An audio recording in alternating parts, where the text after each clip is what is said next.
Half a day. Half a day, everyone. If you could please find a seat, we're going to begin. The Committee on Health, Tourism, Historic Preservation, Land and Justice is now called to order. Today's Monday, February 10, 2020. The time is about 5:05 p.m. Notices for this public hearing were disseminated via email to all senators and all main media broadcasting outlets on Monday, February 3rd and Saturday, February 8th, 2020. The notice was also published in the Guam Daily Post on Monday, February 3 and Saturday, February 8, 2020. We have two agenda items today. One is Bill number 77, introduced by Senator Joseph Augustine, which is an act to add a new Chapter 93 to Title 9 of Guam Code annotated relative to providing penalties for harming law enforcement working dogs. The second item on the agenda is Bill number 185-35 COR, introduced by Sabina Flores Perez, Luis B. Muña, James C. Moylan, Joseph Augustine, Amanda Shelton, Mary Camacho Torres, Telo Taitugui, Kelly Marsh Taitino, PhD, Regine Bisco Lee, Jose Pito Terlaje, an act to amend sections 70.01 through 70.11 of Article 1, Chapter 70, Title 9, and Section 34111, Chapter 34, Title 10, Guam Code Annotated, and to amend Section 3119A, Chapter 3, Title 9, Guam Administrative Rules and Regulations, and repeal Sections 34112, 34120, and 34205 of Chapter 34, Title 10, Guam Code Annotated, and repeal Section 3116B and C and Part 6 of Chapter 3, Title 9, Guam Administrative Rules and Regulations relative to establishing the Protecting Animal Welfare and Safety, PAWS Act, also known as PUGWA's Law. I'd like to thank and acknowledge my colleagues who are here today. We have the Senator Regine Bisco Lee, Senator Joseph Augustine, Senator Sabina Perez, my co-chair of the committee today, Senator Telo Taitugui, and Senator Luis Borja Muña. I want to thank all of you for being here. We have additional seating upstairs, or there's a loft, and there's also, I think, some seating outside, and I apologize that it's crowded in here, but thank you all for being here. Sizus Masi. All right, so we begin now with the bill number 77, and there are quite a few of you who have signed up. If there's anyone who wants to provide oral testimony on this bill, please have a seat in the front. And otherwise, I'd have the sponsor, Senator Joseph Augustine, to please introduce the bill. Senator St. Augustine. Good afternoon. Thank you, Madam Chair, for hearing Bill 77-35 COR. Bill number 77-35 COR is an act to add a new Chapter 93 to Title 9 of Guam Code Annotated relative to providing penalties for harming law enforcement working dogs. What Bill 77-35 will do is provide working law enforcement dogs with protections that currently do not exist in Guam laws. Many of these dogs serve alongside our men and women in blue, both in the Guam Police Department and at the Guam Customs and Quarantine Agency. These animals are part of the front line when it comes to combating illicit drugs and other illegal substances on Guam, and are often the reason for the proper detection of these illegal substances. Bill 77 defines what is working dog and what harming these dogs mean. What harming these dogs mean. It provides for penalties for the violations should a person willfully and maliciously cause harm to the working dog. I look forward to hearing any testimonies on the measure and ask for my colleagues to support this bill as we strengthen the laws to protect our four-legged law enforcement friends. Sizus Marci, Madam Chair. Sizus Masi, Senator. For the record, feedback was requested from the Office of the Attorney General of Guam, the Guam Police Department, the Guam Fire Department, Guam Customs and Quarantine, the Mayor's Council of Guam, the Department of Agriculture, the veterinarians community, and other stakeholders.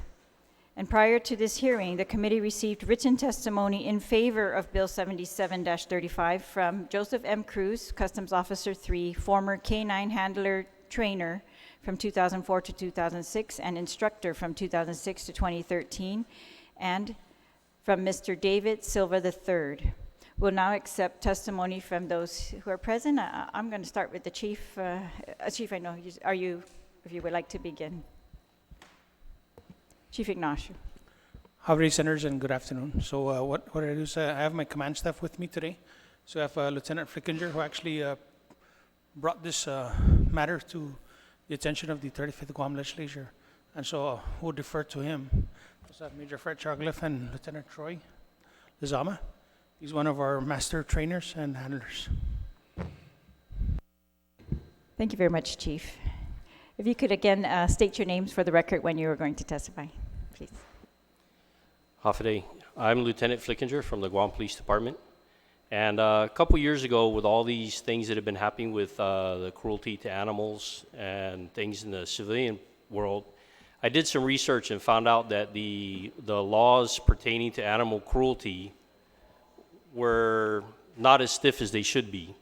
So I looked into it, what we have on the books to protect our canine partners, whether it be for the Guam Police Department, the Airport Police, Customs, or any law enforcement agency on Guam, and I found that none existed. So I talked with Lieutenant Troy Lizama, who's a master trainer instructor, and I did some research through various states in the United States who have canine laws, as well as the federal laws. So between the two of us and with Officer Elliott here, I decided to draft this and send it to the legislature to get something on the books that will protect our canines and their partners. Because these canines are invaluable to what we do, whether it be for explosives detection or narcotics detection, or even for patrol work. And seeing as that most laws were misdemeanors and basically a slap on the wrist, we needed something with more teeth. And when I presented it, the draft here, I'm happy that the senators here took it under advisement and decided to work on it to put it into law. And I appreciate everything that you senators have done for us. Thank you. Thank you very much. Is it Lieutenant Flickinger? Thank you very much. Next, Chief.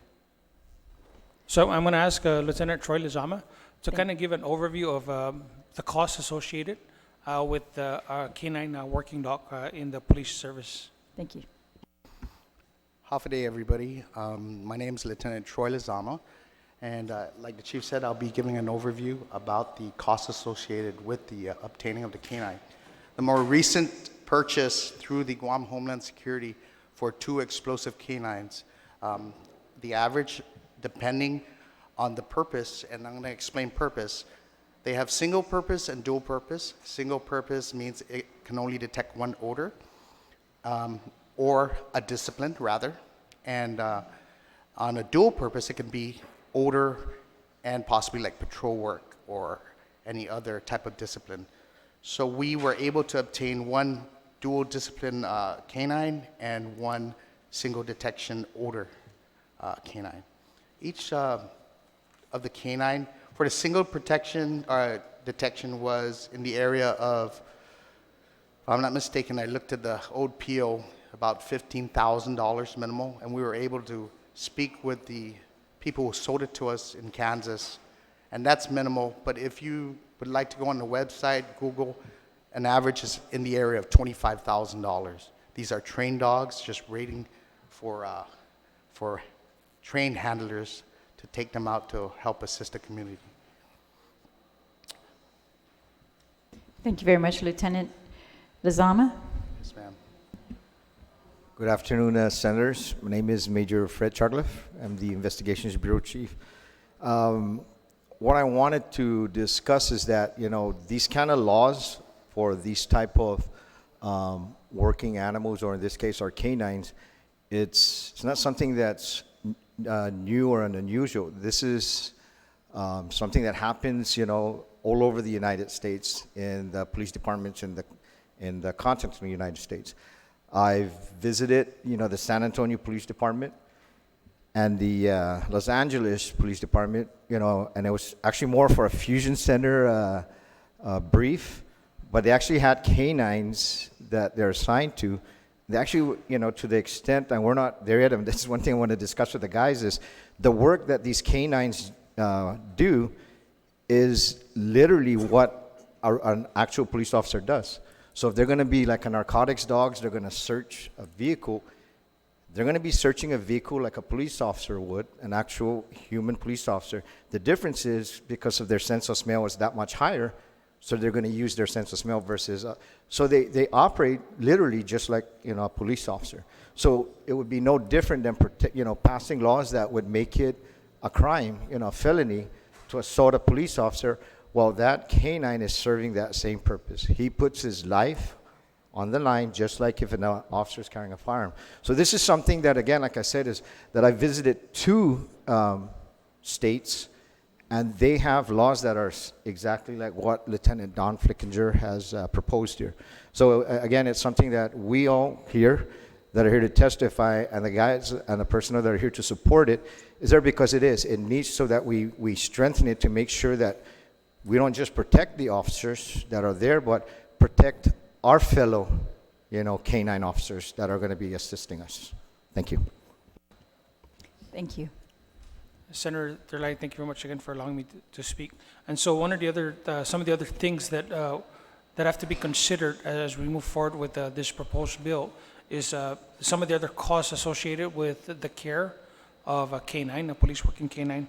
So Lieutenant Troy talked about the cost of a dog. The low end, we're looking at $15,000 to the government. And then on the high end, we have the $25,000. However, throughout the year, in order to get a canine handler, the officer has to be trained, and that training can last, the shortest period is about 1 month to get the dog and the canine handler acclimated to each other so that they can work as a team. In addition to that, we pay about $3,000 per dog for vet care, and that's just for basic vet care. That's just immunizations and regular wellness checkups. In addition to that, we spend about $2,000 on food to feed the dogs. In addition, the Guam Police Department at this point does not have a kennel, so a lot of the officers they take the dogs home and they provide care to those animals. Their partners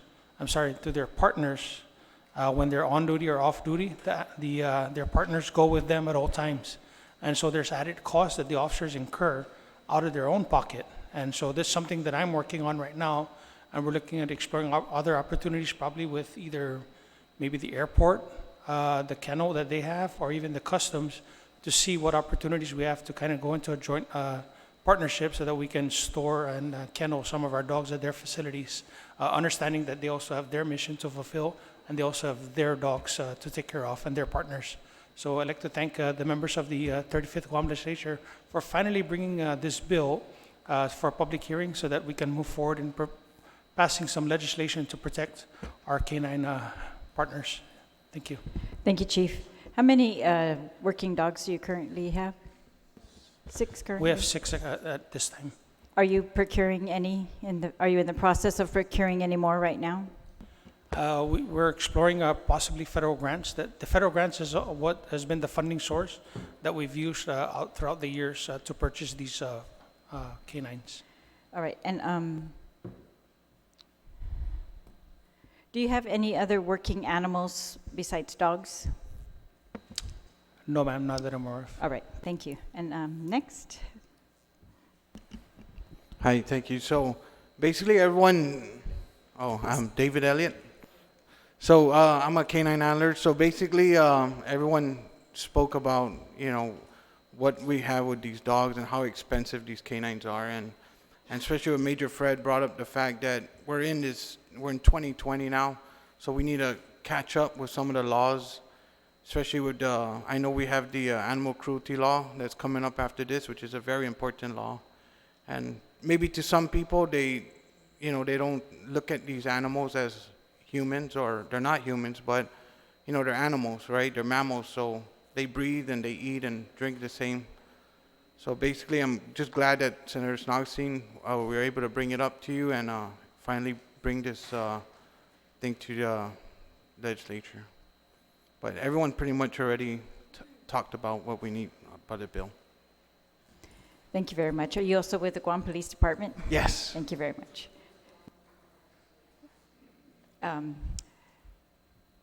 So, Mr. Lure, did you have testimony on this bill, 77? Please proceed. Thank you, Chairman. Thank you, Senators. And thank you, Senator San Augustine, for introducing this bill. GAIN fully supports this initiative. We're not only the animal shelter, we're also Guam's nonprofit animal welfare organization, so we always like to support efforts that protect animals. And this legislation is not only about protecting our working animals, but it's also about protecting our public. These dogs serve on the front lines. They're able to sniff out narcotics and other dangerous materials before they come into our island, and being able to protect our animals is a way to also just protect everybody in our community. There are instances around the world, quite common actually, where people try to drug or poison working dogs, and so this type of legislation is very important, especially since right now Guam law is silent on the matter. I also just wanted to quickly point out that, well, an experience that we had at GAIN in June 24th of 2017, we got a phone call about an animal that was found injured down in Umatic. 3 of our staff drove down there, and after many hours, they were able to find, about around 8, 9 o'clock at night, they're able to find an injured dog that had curled up on the far side of the shoreline down there. They're able to pick her up, bring her back to GAIN, but once they got back, they found that there's a massive gash along her side. They turned out it was a machete attack. We don't know why or who would have attacked Toya, it turned out, but she was a retired customs dog for Guam. She had served many years, and she had recently retired, and she ended up dying 3 days before her 13th birthday.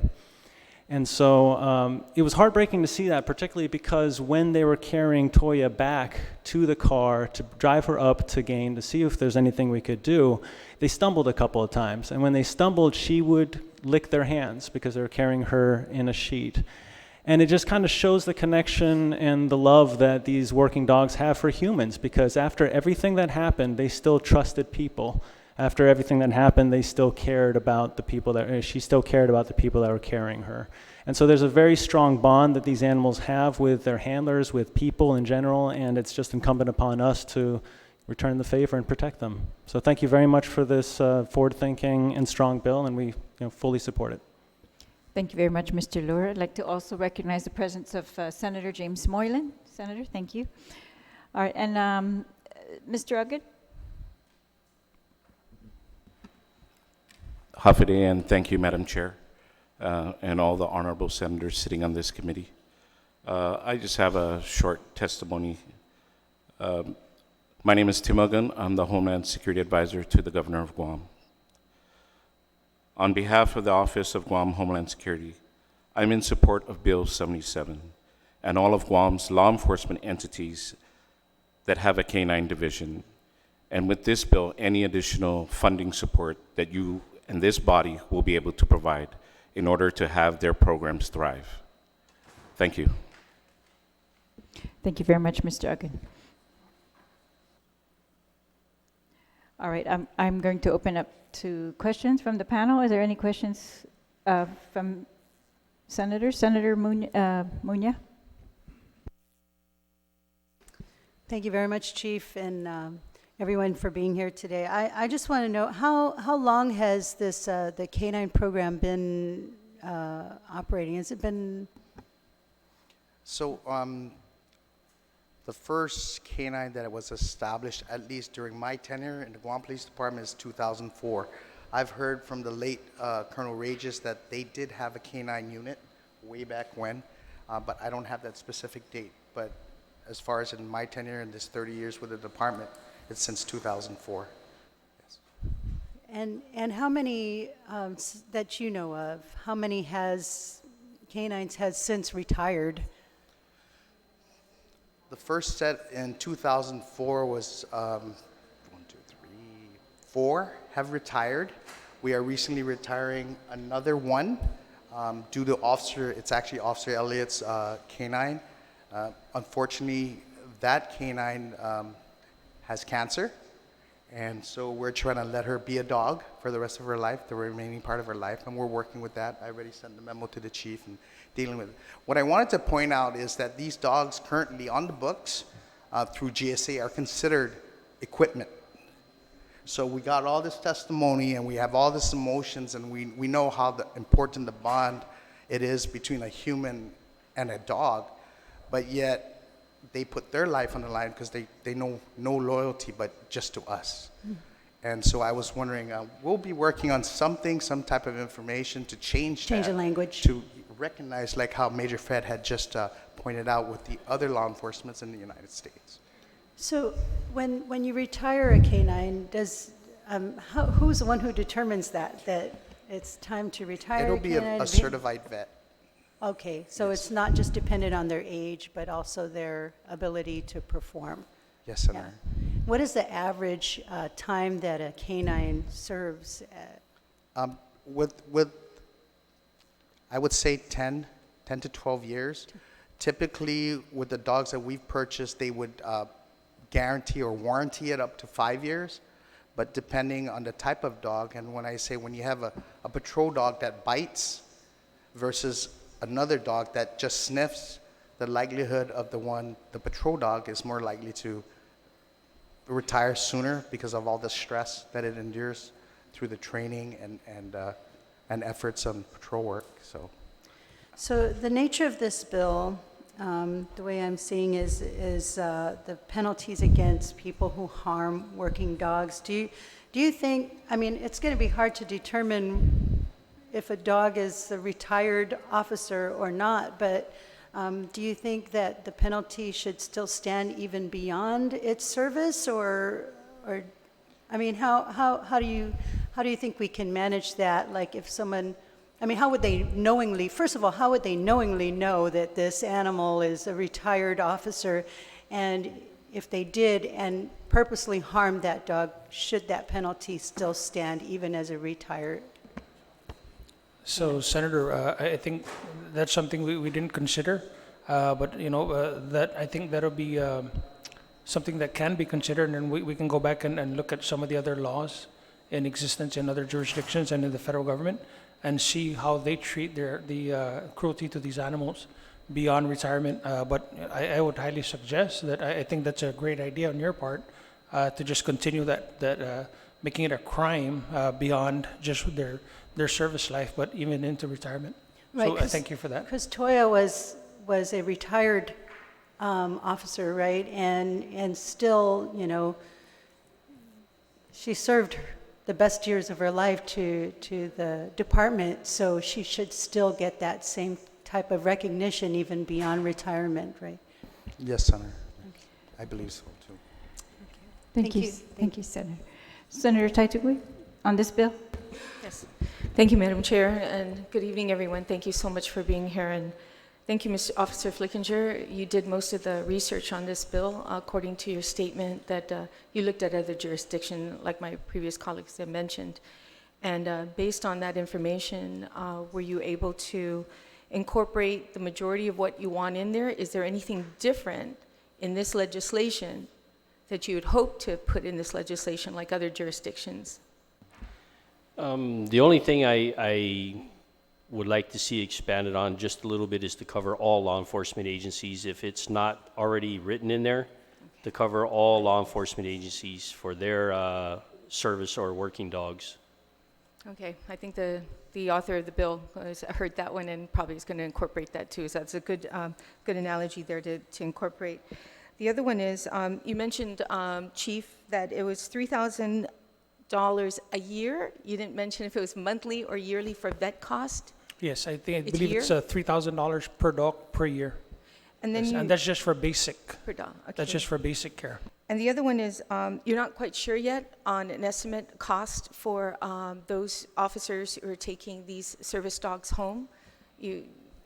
No, so for the past many years, since the dogs have been in our program, the Guam Police Department has never had a kennel facility that's owned and operated by the government. So because the canine handlers, become attached to their dogs, and these are their partners day in, day out, the officers have gone above and beyond to take care of these animals, these dogs, their partners, on their own. So that requires them on Saturdays and Sundays, that even if they're off, the dogs are not off and they still need to use the bathroom, go stretch their legs, and so there's a lot of commitment coming from the individual canine handlers, and I wanted to make sure that they're recognized for going above and beyond what the government pays them, because they do go above and beyond as canine handlers. Well, Chief, the reason why I'm bringing that up is because it does make sense to help subsidize them. This has been going on for quite some time. And for you not to recognize their hard work that they do, I mean, once you get attached to an animal, it is your best friend. It's, your right arm, your left arm, it watches your back in every circumstances. So I'm surprised it's just taking you this long to recognize you don't need a legislation in order to help these officers out who are taking these working dogs home. You don't need legislation for that. You can find something in your budget to help these officers out. Yes, ma'am. I've only been here 1 year, so I'm working on it. A year is quite long. A year is very long. They had 14 years. My last question would be, do you work at all with are there military dogs out there too, that service dogs with the military? Yes, Mr. I'm Lizama? sorry. So there are military working dogs. I believe Anderson Security Forces has them, Naval Security Force has them, Guam Customs and Quarantine, and the Guam Airport Police, and Guam Police Department, and TSA.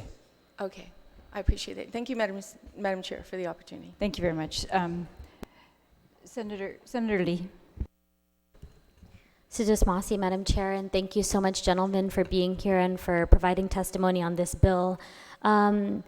Lieutenant Flickinger, can you just give some feedback to the committee in terms of the section of the bill that describes any person who willfully and maliciously commits the following shall be guilty of a misdemeanor and fined not more than $2,000 or imprisonment up to 1 year or both. So my question to you is, do you feel that should we consider providing a minimum and then a maximum? Or, I mean, because this could be not more than $2,000. If somebody is willfully and maliciously committing, harm towards a working dog, I mean, I just don't want to have it move from this branch into the judiciary, and then there's that flexibility for it to be a $5 fine because it's not less than $2,000. So I just wanted to ask for some feedback in terms of establishing a floor and a ceiling. Well, thank you, ma'am. It's funny you should bring that up. I was just talking with Lieutenant Troy, Officer Elliott, and some of the folks from Customs and Airport outside as well.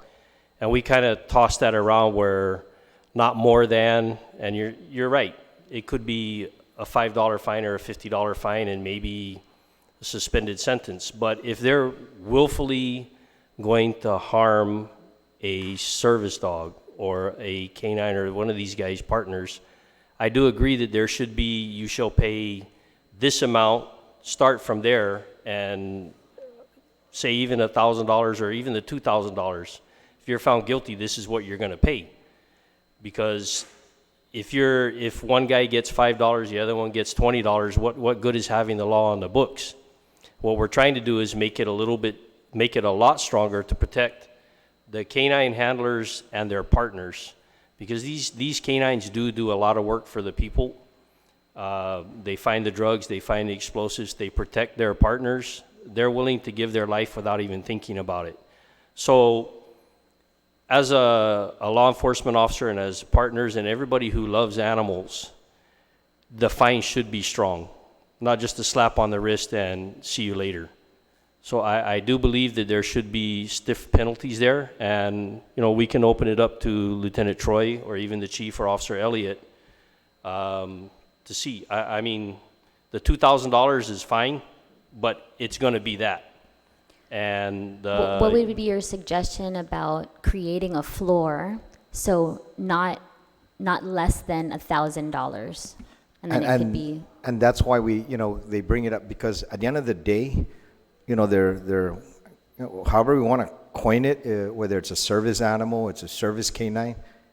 These are law enforcement, working, animals. So that's the reason for the stiffness, because that's the whole reason why it's a felony to assault a police officer, because we want to use it as a deterrent. Because if that, and like the two lieutenants are talking about, these canines are willing to put their lives on the line, sniffing out bombs, looking for narcotics, or for that matter, protecting the public, as a patrol working dog, then absolutely there should be that minimum. And like we said, because if we don't set that standard and make it strict and serve as a deterrent, because at the end of the day, when it hurts somebody's pocketbook, it's going to deter them from committing any types of crimes. And the mere fact that it might be perceived that, well, it's it might be and that person who might come and say, well, it's just an animal. Well, no, it's not. Bottom line is these folks, and like I was just speaking offline with Lieutenant Lizama, that we need to give these animals a badge, like other jurisdictions do. So we're going to swear them in so that they actually do become law enforcement, canines, So they'll be LEOs if that's how we want to portray it, and that's the whole point of it. So hopefully within the next couple of weeks, we'll be having a ceremony for our dogs so that we can give them an actual badge, because the canines that I've seen in the United States, they actually wear a badge on their collars. So there are actual cops, if that's the word. So the whole intention behind it is these canines are actual cops. They do this. If they're right next to that officer, they're no different than somebody trying to shoot the officer. So yes, the fines have to be stiff. And I don't know how they came up with the $2,000, but I think that would definitely deter somebody from trying to harm a law enforcement, canine. Thank you. Thank you. I'm just looking forward to working with the committee to strengthen that language to make sure that nobody gets off with a $5 fine. And then I also agree with what my colleague had brought up, and I think that the author of the bill and hopefully the chairwoman will include these dogs well into their retirement, that they're still protected in this way. So again, I want to thank the author, and also I just want to mention Mr. Ugid and Mr. Lohr. Thank you very much for providing that testimony and also telling the story about Toya. I think that helps to put a face and give people an idea of exactly what we're talking about here, and that malicious intent and harming an animal in that way. I also have a 13-year-old firstborn son, my fur baby, my first baby. And so I know what that's like to have a part of our family that's, in harm's way. So thank you all very much for your testimony. Thank you, Senator. Senator Perez? Thank you, Madam Chair. So I just wanted to point out that in the PAWS Act, where it says maliciously causes harm, that actually is an aggravated animal abuse, so it's a first-degree felony. So that's something maybe I can work with the author on this in regards to increasing the penalty on this one. Thank you. That's the comment I wanted to make. Or would you like to comment on that? Yes, and I wanted to just take Senator Lee's suggestion a bit further. So in Guam statute, assaulting a police officer is a third-degree felony when the officer is performing his duties performing in the line of duty. And so maybe we can I would suggest that we just remove the misdemeanor and just make it a third-degree felony and up if we want to go in that direction. Because any assault on a police officer while in the performance of his duty is considered a third-degree felony. And so that's probably something that the body can consider, just making it a third-degree felony and moving from there up, and maybe come in line with the PAWS Act that's being proposed this evening.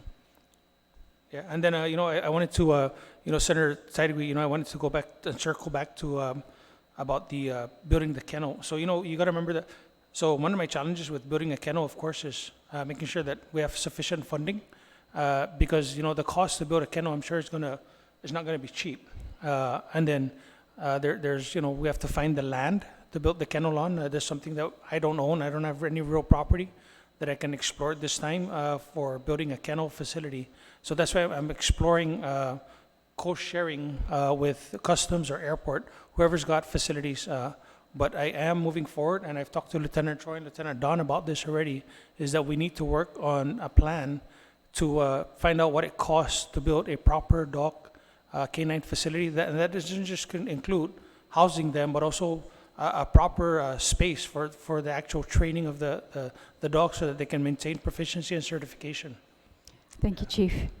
I want to point out that our Legislative Council has also pointed out that there is currently law regarding cruelty to animals and animal abuse, and that so she points out that certain type of animal abuse is in the second degree is a misdemeanor, and then there's an animal abuse in the first degree, which is a third degree felony already.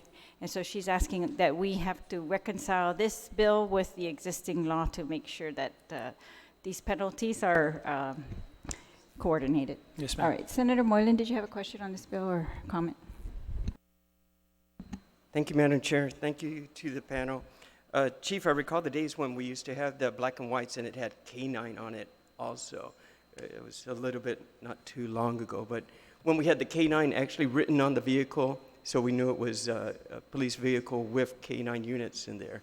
And I thought it was a great deterrent as well if I saw the shepherd in the back of the car, not wanting to go up and pet it, but actually thought it was a deterrent because of the possibility for sure that can outrun me if I try to run away.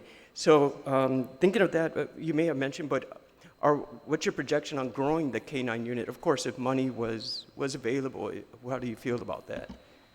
So we do have a canine unit, and we have, I believe, present 6 working dogs. You probably don't see the cars marked up as canine. I think we may have 1 only. Again, because our focus is on making sure that we have enough patrol cars for patrol, to respond to the daily calls. So we don't have any vehicles that we've procured strictly for a canine. We do have a federal grant, about $20,000.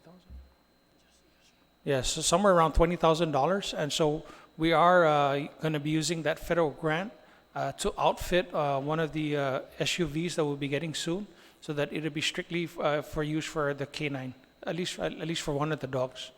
Yeah. And you're hoping to expand the canine unit, with your 5-year long-term goal, or so, your long-term goal to be how many would be supportive of GPD? Yes, and so we continually work with the Homeland Security, or the Office of Homeland Security, because we also make ourselves available to apply for federal grant fundings, and we work closely with the Homeland Security Advisor, Mr. Elgin, to see what funding streams are available to purchase additional working dogs, so that we can beef up our canine abilities. So they're going to ask you, how much do you want? How many do you want? What is the number that you're looking for? Of course, the more the merrier, right? Have a pack if you could. But what do you really need? What is sufficient? I think what we need is also dependent on what Mr. Elgin can afford. Yeah. Thank you, Chief. Any questions on the bill, Senator? No pressure. Yes. No pressure. Thank you, Madam Chair. The total investment, it's just not all federal funding, right? It's still funding, and then the time for the officers. So what does that cost again per the animal, please? So on the low end, we're looking at about $15,000 per canine. On the high end, we're running up to about $25,000 per canine. And so that's just for the purchase. So there's other costs associated. There's flying the officers out to meet the dog and get acclimated to the dog and kind of train up at the facility where we're obtaining the dog from, flying the dog back in with the officer to Guam, and then of course the costs, the vet costs, the food costs, the training of the officers, and these officers are going to be specifically assigned to the canine unit. So that's strictly their duty, Monday through Friday, 8 to 5, or whatever their work schedule is. Okay. Yeah, so I see the great impact on the taxpayers, whether it be federal tax or local tax, but still it's local as well, because we're using that training time and everything. So the economic impact is so important, and if we can protect the animals or the canine units, that is important, because it has a great impact, economic impact. I mean, similar to like tourism on Guam, there's great economic impact. So if harm comes in that way, then that's what we should do to protect. But I thank you. Thank you for the information. Yes, sir. Thank you very much. Thank you, Senator. And I'd like to thank again the 3 pages of persons who signed up in support of this bill today. And I'd like to ask the sponsor to close on the bill. All right, thank you, Senator Madam Chair. Sinagus. I just want to ask just a few questions. Lieutenant Troy, you mentioned 15,000, low end, 3K, 2K. I was in the force back then when they had canines, okay? That's in the 70s. But I know that it's cost a lot more, okay? So I'm going to be expecting that very soon from the chief on his budget. That will deal separately. But I'm only concerned is that you got 6, low end, 15K, that's 90K. Agreed. Okay, 90K a shot. So we're looking at 100,000, not counting all the expense to send 6 trainers, 6 police officers to get trained for 30 days. So Chief, we would be expecting your budget request to reflect that, separate from the grants, because we can deal with that separately. But also, I'd like to ask maybe the chief and anybody that's on the panel. My colleagues brought up the issue of bottom line penalty. And if you notice on the bill, I put there A for misdemeanor. Would you support that we just get rid of the A part and add all the 1, 2, 3, 4 under B, and there's no A or B, there's just 1.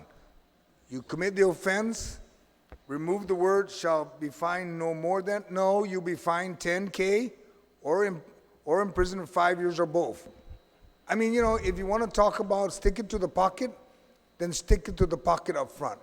And I understand as a former police officer, when you strike a police officer, may it be a canine or not, you're striking an officer. And we move on. Yes. Would you support that, Chief? Yeah, absolutely, sir. And that's what I was talking about earlier, where the K9 is actually considered a full-time law enforcement officer as well. So just moving it up to make it a third-degree felony in line with the current statute of actually harming a police officer. Okay, and I'd like to just make one final statement. Number one, the bill covers all law enforcement. Doesn't matter. If you look at the bill, it catches everybody. Okay? And my final statement is that I just look forward to my colleagues supporting this bill once the committee report is submitted and it goes before the floor. Thank you, Madam Chair. Thank you, Senator San Augustine. So there being no additional individuals to present testimony, this committee will consider this bill 77-35 COR duly heard. Thank you again for your testimony and all of you who are here in support of this bill 77. Thank you to all the senators.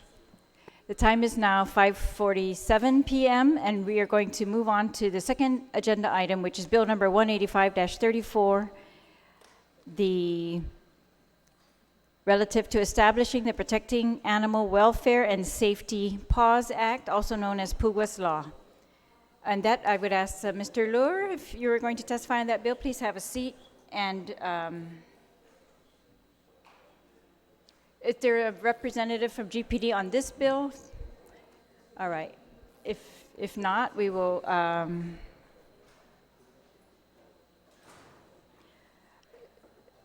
right. Leilani Puga, Tina Marie Guzman. Oh, I'm going to call them in the order that they signed up, so if you could please wait till your name is called. Alice Domingo Ocampo, Vicente Velasquez, John Uricu. Do you recognize that? John from Jotnia, John Urquiz.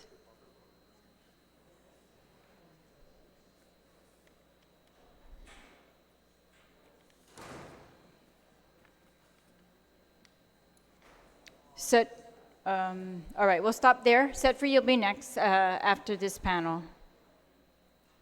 Setfree, Dave, and Robert Hildes. All right, so we'll begin with Mr. Lu from Gain. Oh, sorry, I'm sorry. Just a minute.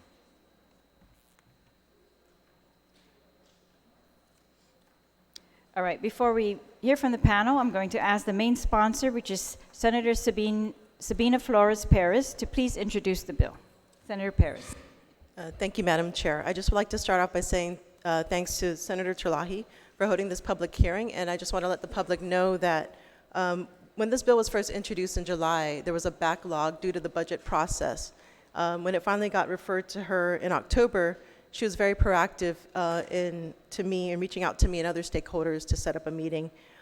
So I actually requested that it be withheld due to the holidays, and I wanted to make sure we had a good public presentation, as well as my colleagues present here today. And so this brings us to today. And I want to thank everybody who's come out here, and it's really nice to see the community that is galvanized and come in support of the PAWS Act. So thank you so much for coming out here. So just for introductory remarks, Bill 185-35, the Protecting Animal Welfare and Safety Act, is a comprehensive overhaul of Guam's animal cruelty laws.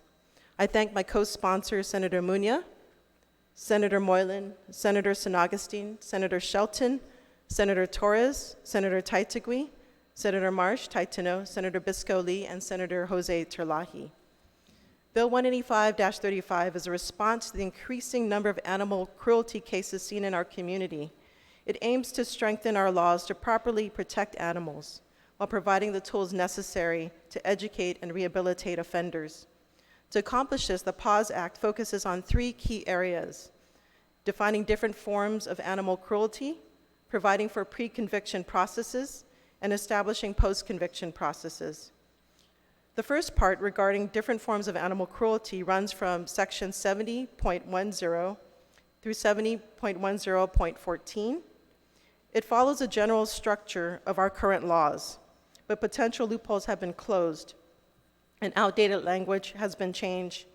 Many of these added best practices are compiled from the Animal Legal Defense Fund, a model law, which ensures that proposed language is backed by tested case law. I wish to emphasize the bill doesn't blindly adopt everything. We carefully considered Guam's unique characteristics. An extensive effort was made to work with our stakeholders and the government to craft policies that effectively meet our needs. Perhaps the most significant change is the addition of animal neglect as a distinct crime, separate from animal abuse. Current law lumps the two together in the first and second degree. By adding these categories, we more easily distinguish between physical violence against animals and harm that occurs out of neglect. We added a new aggravated animal abuse section and an aggravated animal neglect section with greater penalties. We also added greater penalties for additional cases of violence and torture. The bill adds new laws against bestiality and increases penalties for animal abusers who have a history of family or sexual violence. These are important additions to our current laws because of the high correlation between the instances of animal abuse and instances of domestic and sexual violence. Exemptions largely remain the same, including for self-defense, hunting, cockfighting.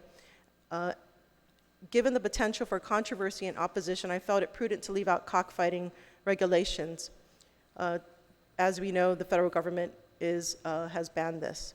The second of the 3 parts of the PAWS Act is 70.1.15, which creates pre-conviction processes.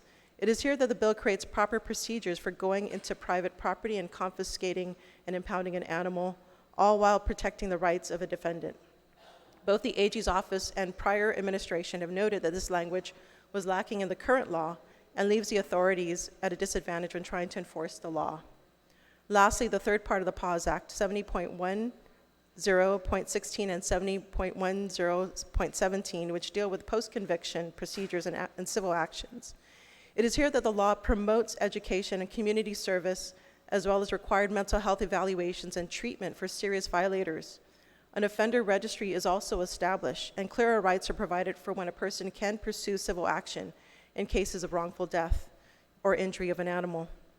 Overall, the PAWS Act takes a comprehensive view of addressing animal cruelty.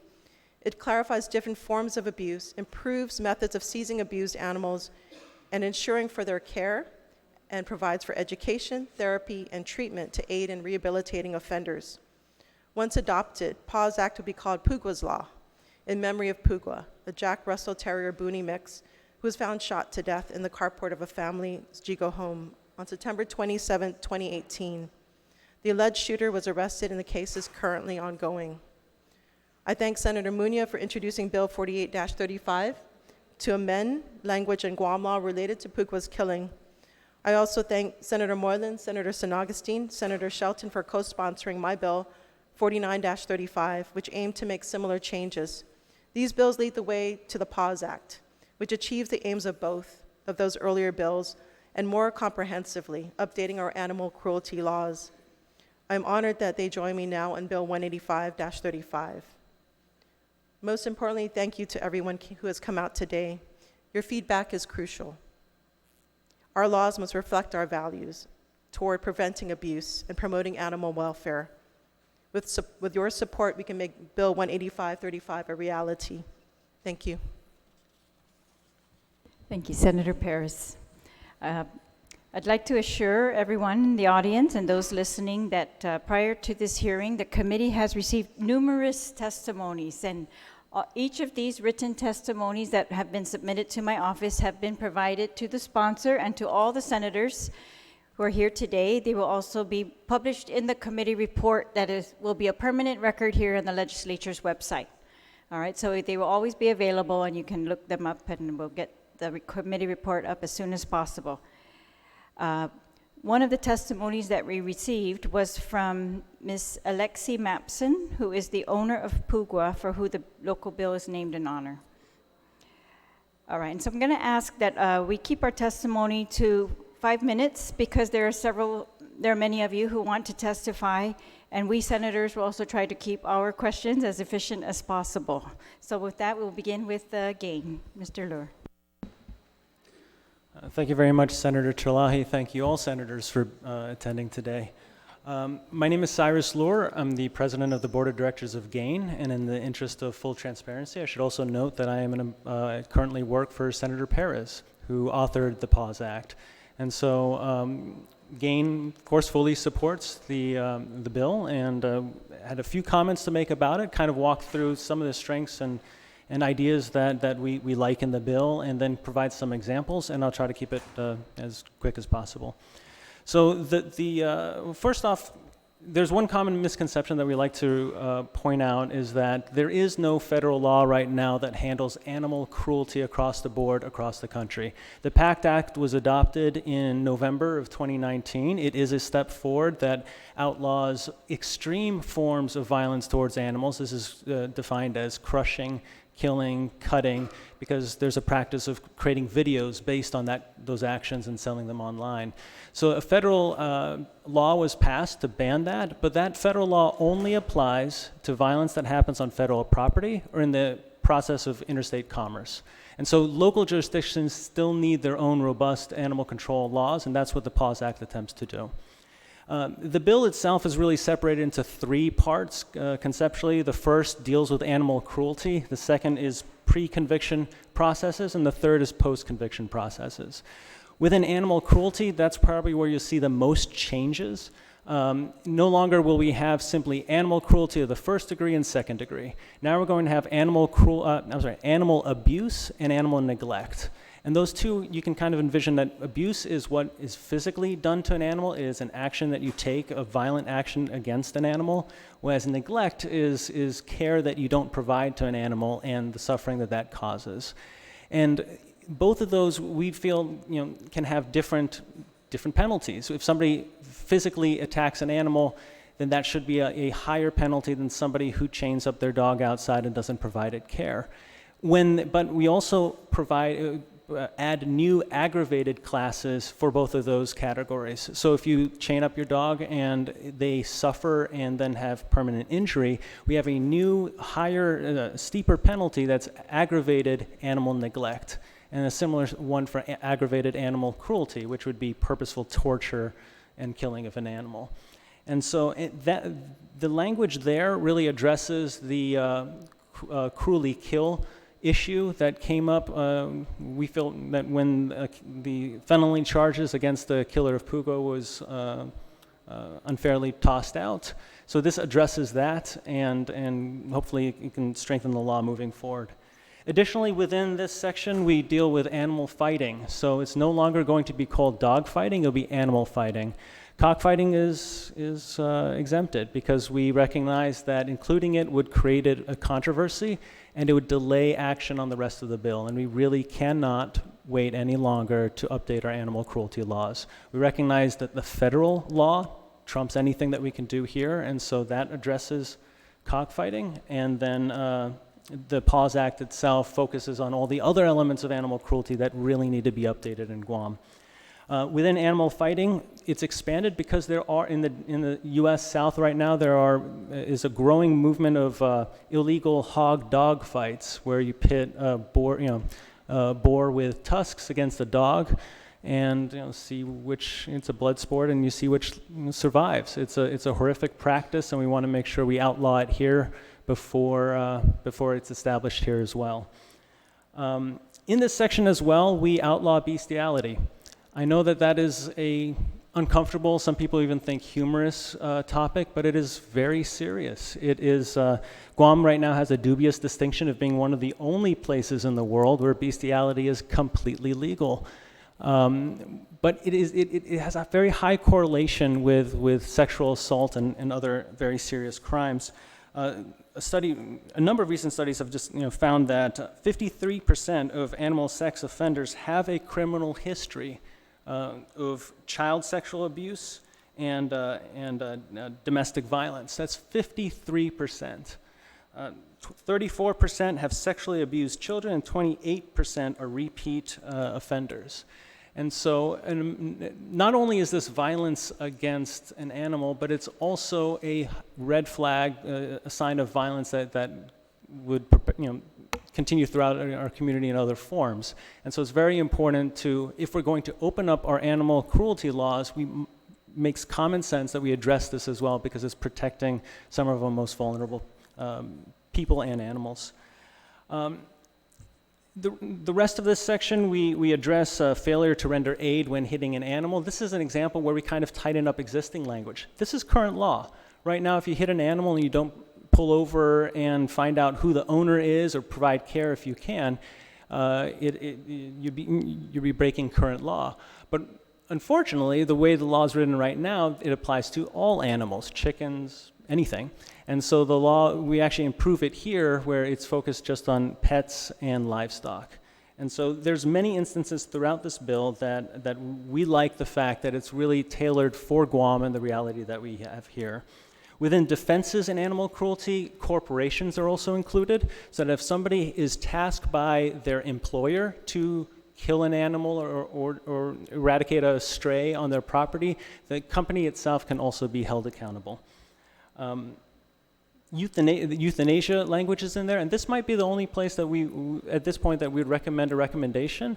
The language under euthanasia guidelines in there has very specific chemicals that's listed, and we're thinking that maybe that language could be moved into GAR and thus be updated over time through the AAA process, while the language in regards to euthanasia, just authorizing it and criminalizing it, criminalizing its mistreatment, remains in the animal cruelty section of GCA.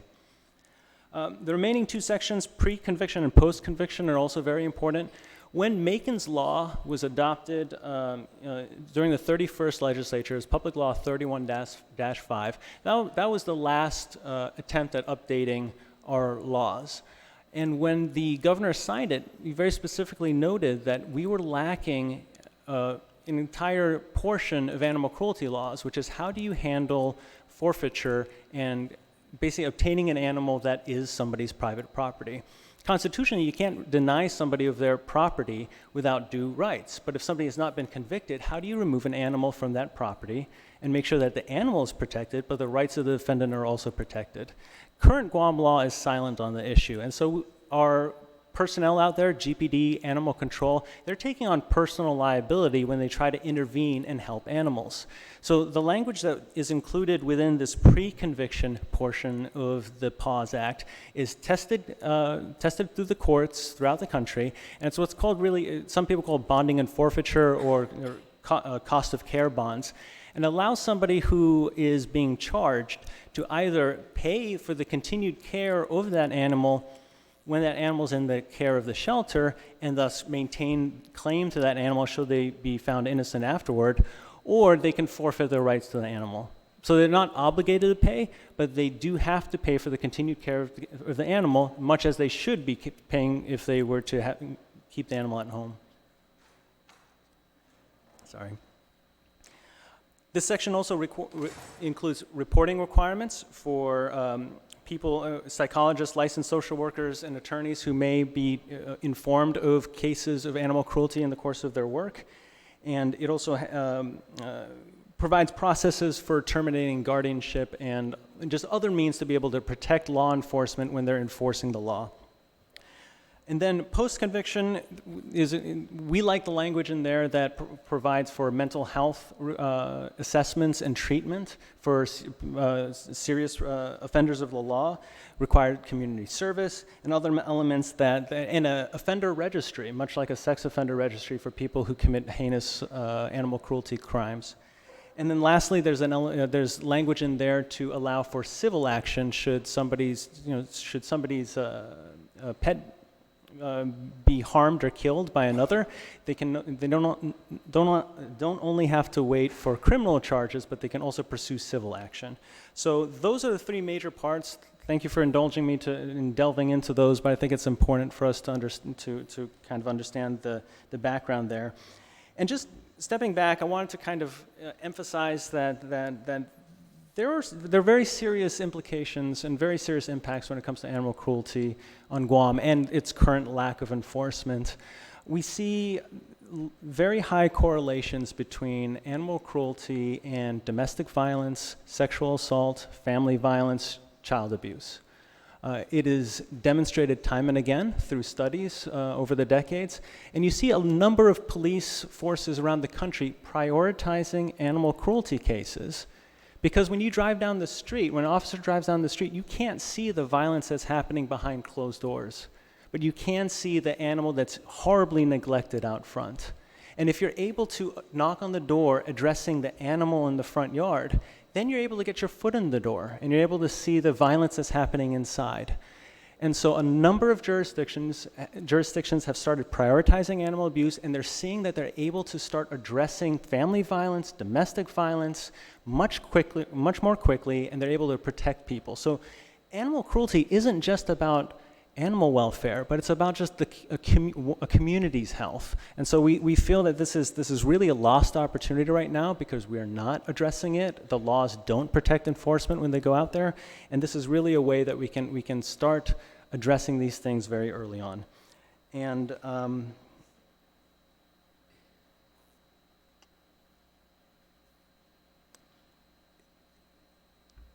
building one last thing on top of that, the cruelty charges have escalation clauses. So if somebody commits a first-degree animal cruelty violent act, they have a history of domestic violence, there are additional penalties assessed. And we feel that this is a very good practice to be able to protect families as well as animals. So I thank the committee for hearing this today. I do have some slides that I've shared with you. I don't know if you have this handout. Has a number of images on it. And I apologize, we were initially thinking that we would broadcast it, but we fear that some of the images might be a little bit too much, especially given that it's 6 o'clock and television, we don't know if children would be watching. But I'll just very quickly go through these images to try to explain what's happening. The first caged image is just an example of really an unhealthy living situation, but right now it's completely legal in Guam. So by defining better definitions for what is adequate housing, what you see in that first picture will no longer be legal. The second one is an instance of a dog that's being chained and locked, so there's no intent of ever releasing this animal. And we do see pretty regularly at the shelter cases where dogs come in with ingrown chains, and once you remove the chain, there's literal holes into their throats, and it's a horrible pain and suffering that they go through, and it's something that aggravated animal neglect would be able to address. There are hoarding cases on Guam, so the third and fourth picture is a case where we had an individual with 40 cats, 7 dogs, in very tiny cages. They were just permanently there. And this is a case where mental health interventions would be very helpful as well. You don't necessarily have to criminalize somebody and put them away in jail for many years. You can intervene through mental health treatment. The image of Thor, I think many people are familiar with. This was a dog that had a 15-pound tumor grow untreated. The individual who owned this dog got paid more than senators do. He was very wealthy, he had a nice car, and he took his other dogs to the vet, but he allowed this one to languish. Thor, every time he moved, he would tear that tumor and bleed, and this is how he lived for, we think, at least 18 months. A number of veterinarians have seen this and they're just shocked. But what's scary about the Thor case is that we knew about this for a long time, but we weren't able to get onto the property because we didn't have a means to be able to do that. Animal control officers were worried about personal liability. And so had we had the PAWS Act back then, we would have been able to intervene much faster and be able to end his suffering. But instead, months dragged on, and it just got worse. The next photo is Bruno. He was found chained. His ears were chopped off. We don't know why.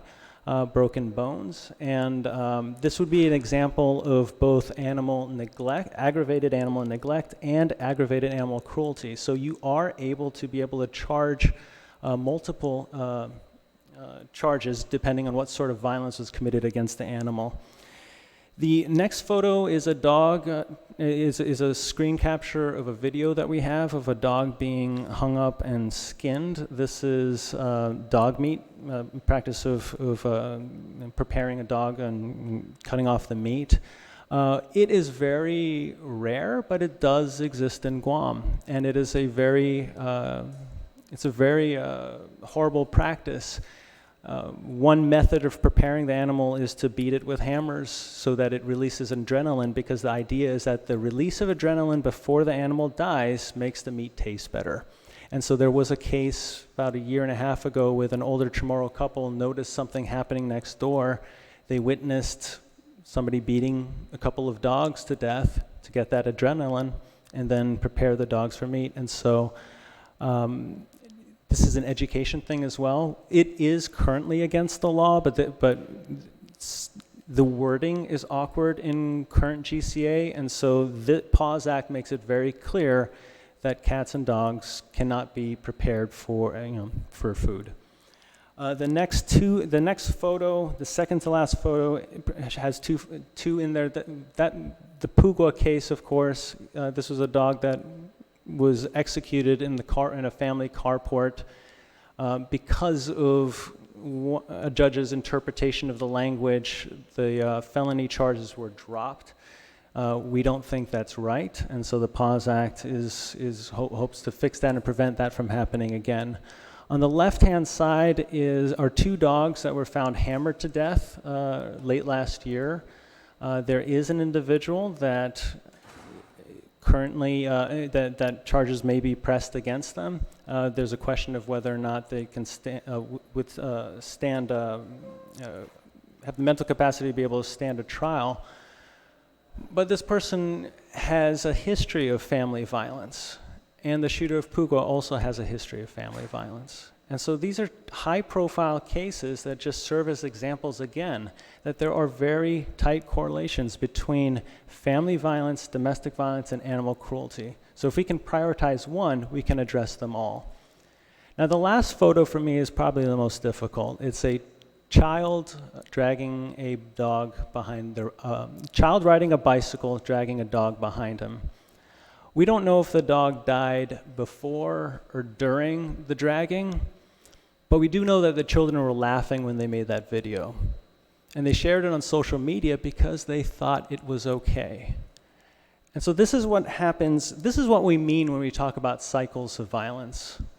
When children are raised in an environment where they see violence and neglect repeatedly around them, it numbs one's empathy towards another living being. And because of that, you grow up more able to ignore other people's feelings. And this is what leads to family violence. This is what leads to domestic violence. And so this was a Simon Sanchez student. And to think that they thought that this was not only okay, they thought it was funny, they thought it was okay enough that they could share it on social media and other people would find it funny. That's scary. And we hope that something like the PAWS Act would be able to intervene and not only protect animals, but protect families, protect our community, and protect children from being raised to feel numb and no longer be able to care for others. So I very much thank you for this opportunity to talk about the PAWS Act. I'll be here to answer any questions that you have. This is just one first step. We still need proper funding in long term. Guam used to have 20 animal control officers when we had half the number of strays that we do now. Today we have 2 animal control officers in the field. It's an impossible situation. I also thank Senator Muñoz for today introducing Bill 285-35 that will establish a volunteer animal control officer program. So I think that is an excellent step in the right direction. But ultimately, we really need more attention to funding to be able to address these very serious problems. So I'll stop here, and thank you very much for your time, and I'll be here to answer any questions. Thank you. Thank you very much, Mr. Luer. I wanted to mention, since you mentioned the police department, that the chief is outside and available for questions, and he's also offered to the panel here if we need him. And also that Lieutenant Flickinger, Lieutenant Lizama, Police Officer 3 Elliott, they're also indicated that they are in favor of this bill. So with that, I'm going to go to the next person on the list, who's Leilani Puga.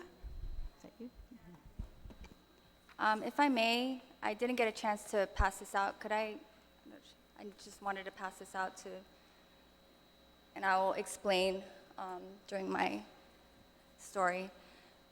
Good afternoon, Senators. My name is Leilani Limpuga. I'm formerly from Deredo, now living in Mangilao. I'm also an active duty service member.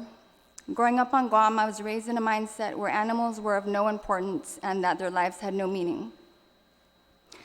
I've always been an animal lover since I was a child, and I've also taught my children the importance of how to respect and treat an animal.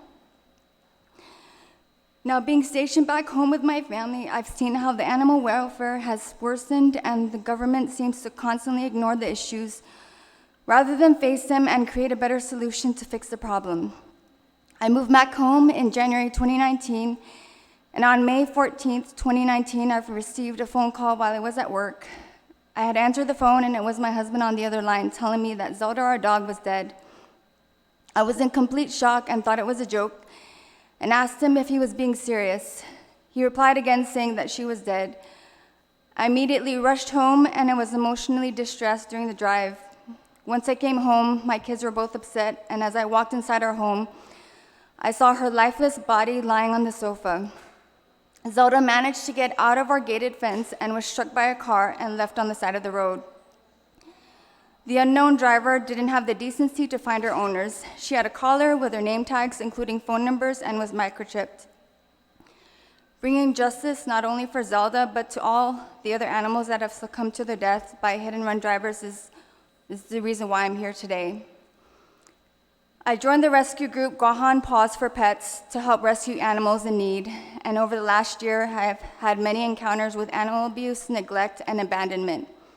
I've rescued a mama dog and her 6 puppies who were dumped near Leo Palace Resort, and I have seen many other pets who have been ruthlessly hit by vehicles and left for dead. Of those pets, the one that I will never forget is Pago, and he is the pictures that I just handed out.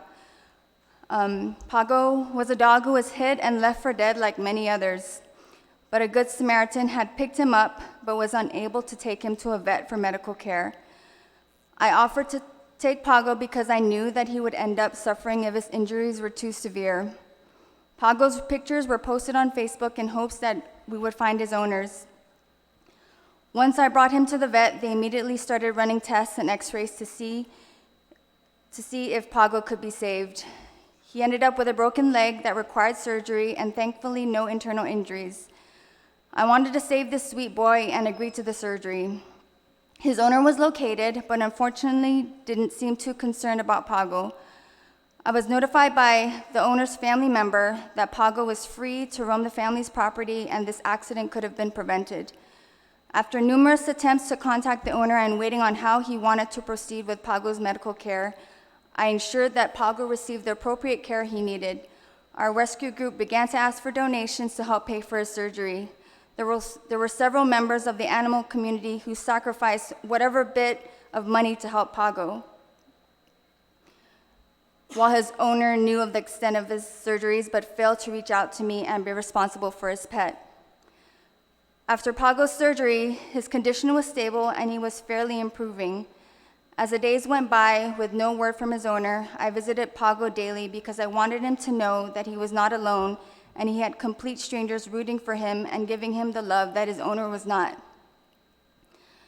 Unfortunately, his condition worsened and I was informed by the vet that he suspected that Pago may be paralyzed and was not responding to the laser therapy. He was alert, oriented, and eating on his own, but physically he was broken. He was not able to stand and let alone urinate on his own. His bladder had to be expressed several times daily because he was not able to urinate by himself. By day 5, there was still no change in his condition. With limited resources on our island, no contact from his owner on whether he would be able to care for him, and struggling to find a medical foster who would be willing to care for him while we raised funds for his medical care, I had to make a painful decision. This poor sweet boy, who had no aggressive bone in his body, whose owner had not visited him once while he was recovering from his accident, and who I, a complete stranger, had taken responsibility over a dog that was not mine, had to be put to rest. This was not what I wanted. If it were up to me, if I had all the money in this world or even resources on island who would be able to accommodate a special needs dog, I would have tried my hardest to save this sweet boy. So on February 6, 2020, I painfully made the decision, with the support of my rescue group, to let sweet Pago finally cross the rainbow. During his last moments on earth, I gave him several doggy biscuits and so much love that he had ever received and more that he didn't get from his owner. We became his family in that short time, and all I know is that during his last moments, he was not alone. There were complete strangers who became his family, and all the love and compassion he was given was truly deserved for this sweet boy before he passed. Pago was truly a sweet boy who didn't deserve to die, but because his owner was not responsible and didn't abide by the leash law, Pago became another dog that died because of a hit and run. Pago's owner abandoned him in his time of need and never took responsibility for the sweet boy. As I sit here pleading with you all to pass Bill 18535, the PAWS Act, I fight for all the animals like my Zelda, Sweet Pago, and the rest of the animals who have crossed over the Rainbow Bridge, but didn't have people to give them a few moments of compassion and love. I can't stress the importance of this bill and how the animal rescue community needs the support of our law enforcement when reporting cases of animal cruelty, neglect, and abandonment. We've had several encounters where we've contacted GBD to report cases of animal abuse and neglect. Once the word dog is heard, the urgency of the situation is not taken seriously. Based on my experience, the call should not be judged by gender, personal beliefs, or cultural upbringing. I just want to stress that animal cruelty is a federal offense, and our government officials need to be aware that animal cruelty offenses on Guam are increasing. With that being said, no one is being held accountable, and if the Animal Welfare Act is not being enforced, the animal abuse will continue to grow. The animal rescue community hopes to see Bill 18535, the PAWS Act, passed, but how can we be convinced that this law will be enforced and be of importance when a situation arises. The animals have no voices to speak, and we need to be their voices to fight for them. If no one is prepared to stand up and fight for them, the mindset of animals being of no importance will continue and the cycle will never be broken. Thank you for taking the time to listen to my concerns, and I hope you take in consideration the magnitude of this bill. And pictures that I handed out, those are pictures of Pago. So, thank you. Thank you very much. Tina Marie Guzman. Hafaday Senators, my name is Tina Marie Guzman. I am from the village of Dededo and formerly from PD. I am here today as the voice of many animals abused and neglected. I had always had a special place for animals. As early as I can remember, my parents would stop on the streets and pick up stray animals, and we'd help them out. I stand here today in honor of my rescue boy, Francis. Francis is a 4-year-old Shih Tzu and was brought to me one late evening in January 2019. I named him Francis from where he is found, the St. Francis Church in Jotnya. My Francis was hit and killed by a ruthless driver. He hit my boy at high speed and left his mangled body on the road, nearly hitting me as I tried to stop my boy from crossing the street. This heartless driver was the only vehicle on the road that day. The driver never stopped, nor did he look back. He continued driving. I only hope that the blood of my mangled Francis forever stays in his car and haunts him.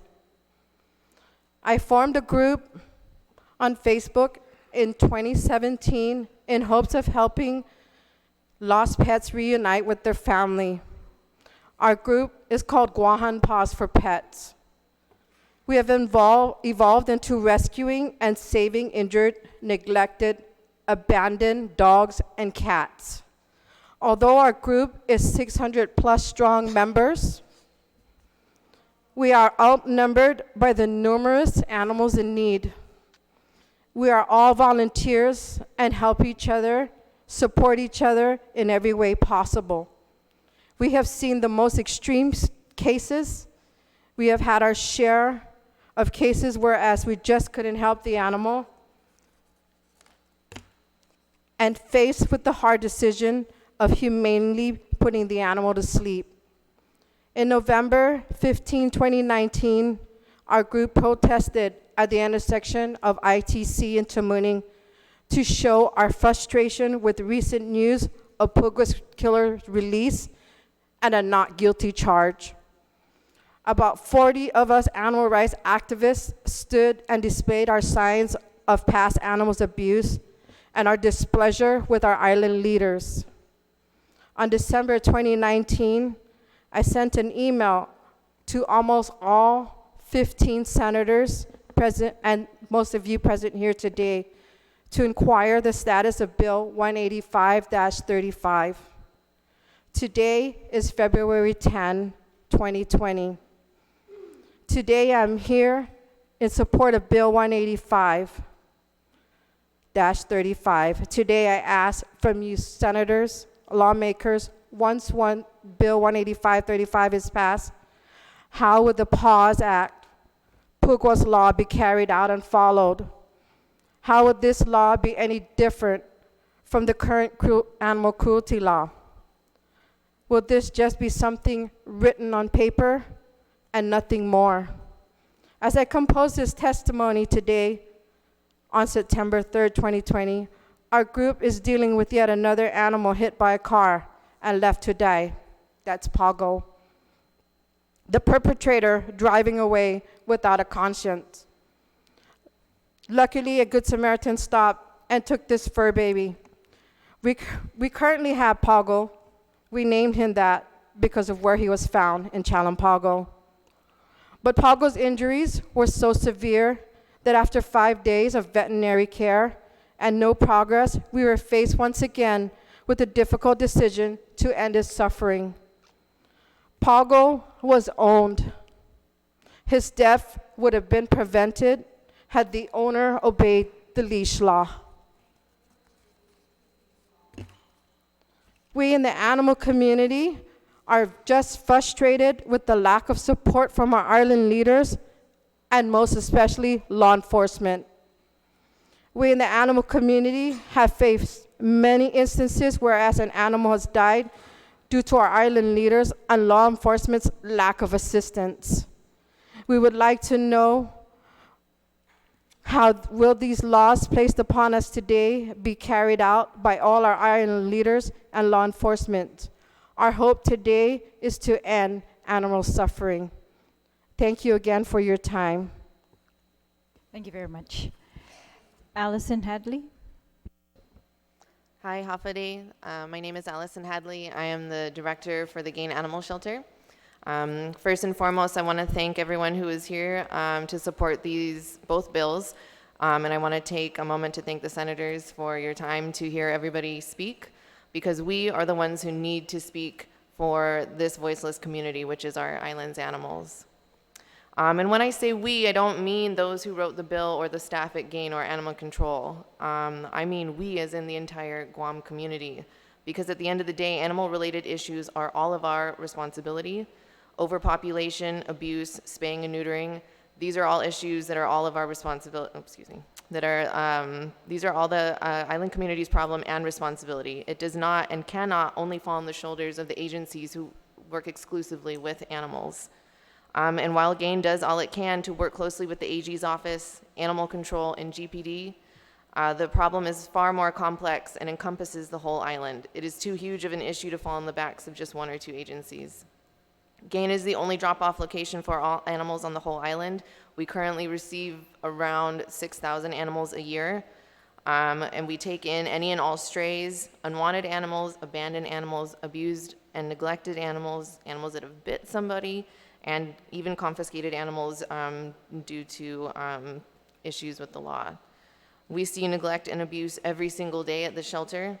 This is not a new problem, and it is absolutely not a hidden problem either. I by no means expect every person to be an avid animal lover, but there is so much truth in one of Gandhi's most famous quotes, that the greatness of a nation and its moral progress can be judged by the way in which its animals are treated.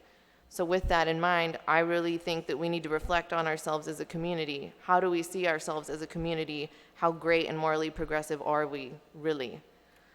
Because introducing bills like these and ensuring that these laws are followed and truly enforced, these are the first big steps to becoming a healthier community for everybody, including the animals. I also don't expect everybody to come out of this wanting to adopt all of the dogs and cats from GAIN, as nice as that would be. But what I hope to see is the community pushing for these bills and these laws and the enforcement, the true enforcement of these new rules that are going to be hopefully set forth. Because if your neighborhood is overrun with stray dogs, this affects you. If you've had livestock or your own pets that have been attacked, this affects you. If you've been bitten by a roaming dog, this affects you. If you trap stray cats in your neighborhood and you bring them to GAIN, this affects you. And if you've contacted Animal Control for any type of animal assistance, this affects you. Even if you're just a bleeding heart that suffers every time you see an animal on the side of the road that's been hit, this absolutely affects you as well. So we have to take action. And so we're asking you as the senators to make sure and ensure that animal abuse and welfare and safety are an absolute top priority for our community. This can be the very beginning of more justice for our animals and for our community to take more action and responsibility. Sizu Osmasi, and thank you for your time. Thank you very much. Domingo Ocampo. Good day, Senators. Thank you for this opportunity. Just hearing from the previous comments, it seems that what I have to say is going to be not as profound, but I'm here as a concerned citizen. I'm not as much of an activist or a volunteer at GAIN, which I hope to be soon, but I'm very much a concerned citizen. We are contacting you to show our support for the PAWS Act. We are tired of hearing about horrific murder, abuse, and neglect of Guam animals.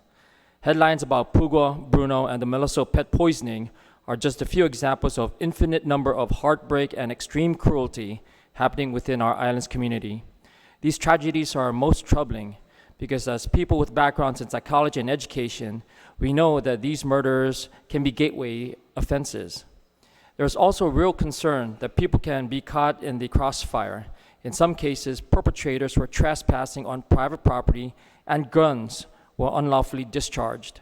We are responsible pet owners keeping our beloved dogs and cats within our domain. However, we live in a climate of fear by seeing the unjust harm befalling many animals on Guam. We are frustrated to see many animal abuse cases go unanswered and the perpetrators going free without repercussions or accountability for their actions. Our hearts go out to the victims' families. We cannot even imagine the pain and feelings of hopelessness that they feel. We must do all that we can to step in and protect our pets, as well as all animals in our island community.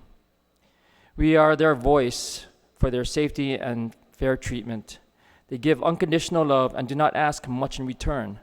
They are a blessing and we need to do right by them. We also support the Enforcement Working Dog Act of 2019. So thank you for your time and attention. Thank you very much. Is it Mr. Velasquez? Vicente Velasquez. Good day, Senators. My name is Vicente Nicolas Velasquez. I'm against the bill. Just to guys let you know, I'm a farmer, a livestock, and we have problems with the stray dogs. And just by listening to a lot of the some people that just started, there's nothing curative on those things that they brought up. It's mostly like accident. Negligent to the owner. If you have a pet, you must secure that pet before you leave or the surrounding areas. Just to guys let you know, I do dog shows back in the States on weekends. I'm also a breeder, a German Shepherd breeder. I just like the police officer saying, the prices of security dogs. Those are the prices up there. But the law back in the States, if you're going to own a dog, your house must be fenced. Dog door in and out. Out here, I heard dogs got run over. Whose fault is that? You're going to call the one that hits the dog that didn't see it in the middle of the night? Or the dog was just running in front, like back in the States, there, just crossing the street, and boom. Okay? What I'm trying to say is, I'm against the bill because I don't want to, I hate to read animal cruelty. Specify what cruelty we're talking about here. Because like I say, I'm a livestock producer, hog producer, dogs, chickens. I'm also a cockfighter. Dogs attack those things. Early in the morning, late evening. I'm suffering with those things. Yes, I called up cops before to see what happened, to show them what I did. Like some people say, they didn't have courtesy to say, call the owner and this and that. I don't know who's the owner, but I called the cops, show them my evidence. Dogs were all lining up, chickens were all lining up.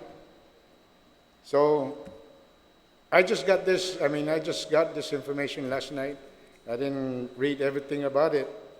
But when I saw that thing cockfighting, I says, no, not another culture. They're going to break into me. Because a lot of people saying it's not a culture. Cockfighting is not a culture. But making chicken soup on a rainy day, and the way I kill it is cruelty to a lot of kids that sees me, the way we kill it. Maybe Joseph Naxine knows about that, Jim. So it scares me because the way I was following it back in the States, animal cruelty could be anything. And once you pass this law, I'm in trouble. Because they can come in and see my piggery, it's confined 2 feet by 5 feet. And I'm a hog producer. So I was reading reading part of this one, housing, and all those things, then my culture is going to be disappeared again. I cannot kill my pigs the way I want it. I don't want to say more about that, but killing the pig, I know how we do it. And they don't want to hear that here, because mostly I believe it's animal cruelty. But I'll go with it if they specify what animal we're talking about, because, like I said, I'm a farmer. I grow things. I raise things. I love dogs. Like I said, I'm a breeder back in the States. I'm AKC registered breeder. I'm also a trainer. So the way I'm listening to a lot of things is it's the owner's negligence, not having a proper secure for the dogs. So I'm against with this. Senators, if you guys pass this, a lot of farmers, again, are going to get hurt. Because neighbors are going to complain. That's cruelty. You can say something right now about the way we kill our pigs, the way we kill our chicken. That's not the right way, because back in the States, there's a process that you have to go to a slaughterhouse. You have to bring your animal to the slaughterhouse. But here in Guam, we don't have the slaughterhouse. We do it our culture way. I know some people will say that's not our culture, but that's the way I grew. Here in Guam, that's the way I was taught. So I can't break that again. The cockfight is banned from me. That's my favorite sport that I got. And now I can't even do that. Now I can't even, if you pass this law, I can't even eat my own chicken because it's cruelty the way I do it. So, Senators, thank you.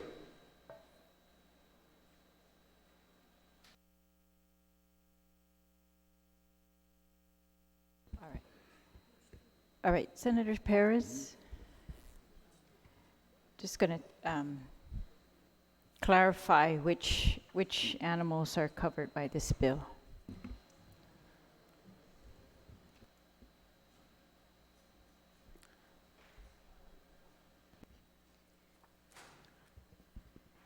Mr. Velasquez, there is a section as far as exceptions are concerned.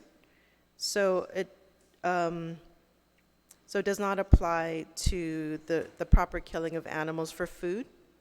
So that's in the law. So it gives that exception. So if you're killing on behalf of food.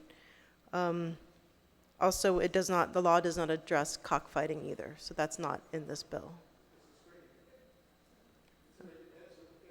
Yeah. I'm just worrying because, the word animal cruelty is anything. Any animal, non-human. So if they pass that, they can come back later and say, hey, this has got to be added on, this and that. It's been happening back in the States. They're trying to stop the rat testing for humans, for medicines or the curing part. They're trying to stop the confinement of the cattle for milking. They have to be range-free. So a lot of things are going to come up after this. We can discuss the Okay. part. Thank you. All right, thank you. We'll take that under consideration. Mr. John Urquizo, is that you? Urquizo? All right, then what is your name, sir? Gabriel Baker.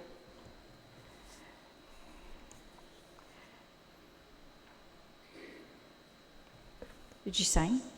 Yes, I did. Okay. Oh, here it is. All right. All right. All right. Can I release the rest of the panel right now? And I'm going to call the director. Mr. Baker, you can stay there. Call Mr. Lisongan, the Director Munya from the Department of Agriculture.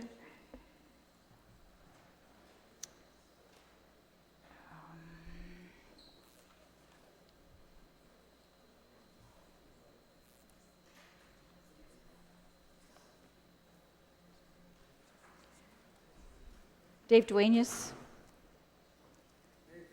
Kristen Muir, Robert Hildeth.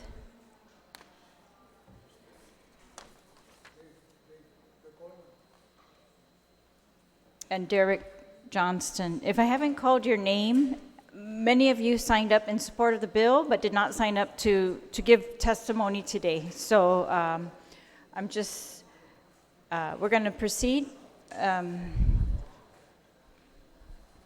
Mr. Lasongan, I promised him he would be next, so I'm going to let him go. Yeah, Mr. Lasongan. Thank you, Senator Terlaje. Good evening to all of you. Well, what am I doing here? There's 10 senators that introduced this bill, so it's useless for me to oppose it. Sometimes, from my experience, if 8 senators co-sponsored the bill, it became 15 or 12. Well, it's worth trying to oppose something that is partial. Well, the reason why this bill was introduced in the first place, because of the court decision by Judge Bordallo. Well, that's a judge. He's a judge. Whether you disagree with him or not, maybe he sees something that we don't see. Because even me, I'm a dog lover. I have a dog in the house. My daughter have a dog inside the house. Ever since we're young, I'm young, we have dogs. Even in my office, I have dog. But it's secured. I don't want it inside the house. It's outside the house because I make sure that I will fence my yard. Well, the reason why I emphasize that because it will not solve this problem. This is a court issue that only judge can solve it.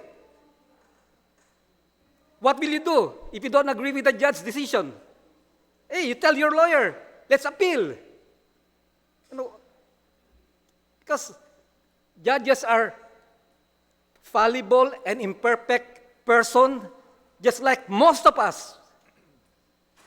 Sometimes they base their decision on their own ideology. They base their judgment because they were influenced by family, politically, you know. And what should be the responsibility of the people? Pressure the AG to make an appeal. The way I read it, because he has a different interpretation, the law is crystal clear. Cruelty to the animals, torture to the animals. Shooting the animal is more than cruelty. And he get away with it. Do you think this new law will change the judge's opinion on every case that they will handle like this? Of course no. It's like I'm comparing it to the legislature. Some of your critics wanted the legislature to be part-time instead of judging you on the next election. You might as well tell the judiciary and the governor, because you don't like the governor's performance, to be part-time too. That's not how it works, my dear people of Guam. You want good governance, you want good government, you need to exercise your civic responsibility. You know, especially the AG, they have all the resources in the world. They have all the lawyers. They can always appeal. Just because of one opinion by a judge, you will introduce this bill that is partial because there's no protection for the people of Guam. Like, for instance, two years ago, the dog attacked my yard. I have a 1 acre farm with roosters, 108 roosters. He massacred, he killed my rooster. Do I blame the dog? No, I don't blame the dog. I blame the owner. I blame the government because they're not responsible enough to get all these stray dogs in the island. That's a government and owner's responsibility. And there's nothing in this bill that address that. It's all about dog. It's all about dog owner. You know? That's my frustration with this bill. Just like in section 70 point something, if you hit a dog, you have to stop, get the dog, put it aside, and call whoever officers. Do you think somebody will do that? Or if somebody will do that, he might end up getting hit. That's dangerous. You know? That's the responsibility of the government to get all the loose dogs. And the owner too. They need to secure their dog. Just like what I did and other people are doing. Now, do I have to sue my neighbor? I know that's from my neighbor's dog, but they don't have money. How could they pay me for worth almost $20,000? I'm just going to make his life misery. I just have to eat it, absorb my loss. Because I find pleasure in attending to them every day, watering them, sparring them. Even I haven't fought for the last 3 years. It's an exercise. That's why this bill, if will be passed, need major amendments. The judge will always find a loophole to throw your case. You remember that. And this is not all about the dog. It also should be all about the people of Guam. They need to secure their dog, or they better tie it. Once that dog got away, then they should be sorry if that thing got run over. And that shouldn't be the responsibility of the people that hit the dog. Especially in this bill that he needs to get outside the car and pick it up and then call the officer. And then we already have clear crystal law that's been worked hard by the past legislature at addressing the cruelty of animals, cruelty of dogs. Even the dog fighting, that is illegal here, and then it was strike out. Our forefathers never, or the Constitution framers, or the past presidents of the United States never engaged in dog fighting. Only in rooster fighting. That's the reason why they have the guts to stage a revolution against Britain, against the Kingdom of England.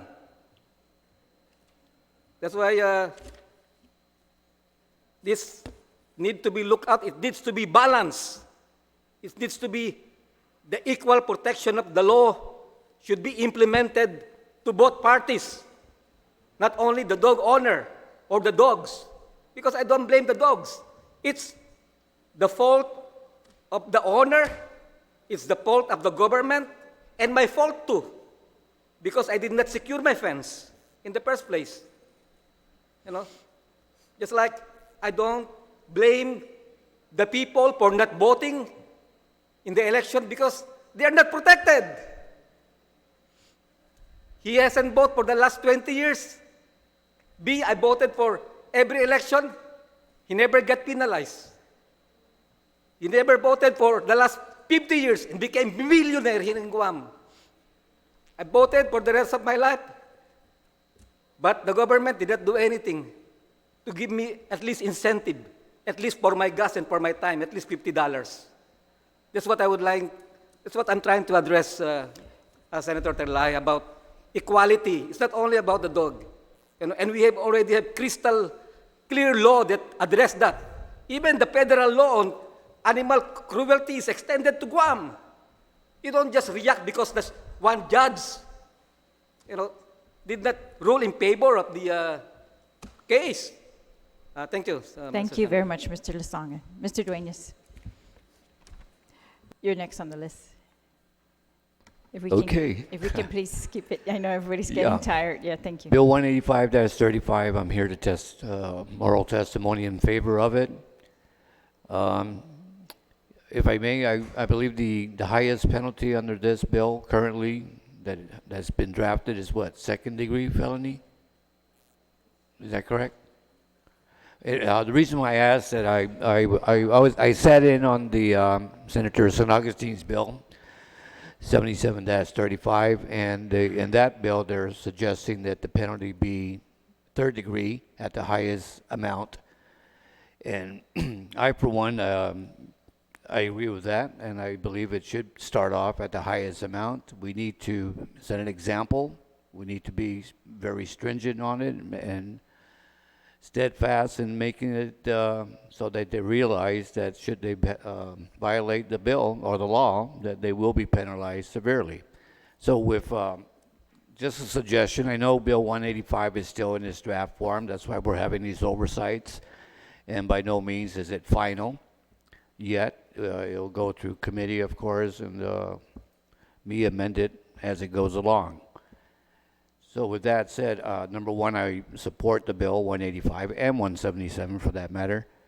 But I would like to see the penalty be raised up to the third degree and at the highest dollar amount as well. As we had testimony with some very passionate testimony, you know, we live in Guam. We have 170,000+ people in Guam. A whole bunch of them are pet owners. If we were to have this hearing oversight at the Cabo Fieldhouse, I think we'll pack it as well. That's how many pet people that are totally against cruelty to animals. I do hear the pros and cons. I've heard the last testimony and others that are not quite for it. But then again, it's still in the draft form. It will be amended, and eventually collective minds will get together and come up with a better bill overall. So keep it short. I'm in favor of 185. Thank you. Thank you very much, Mr. Duenas. Robert Hildreth. Hi, my name is Dr. Robert Hildreth. I'm a veterinarian here on island.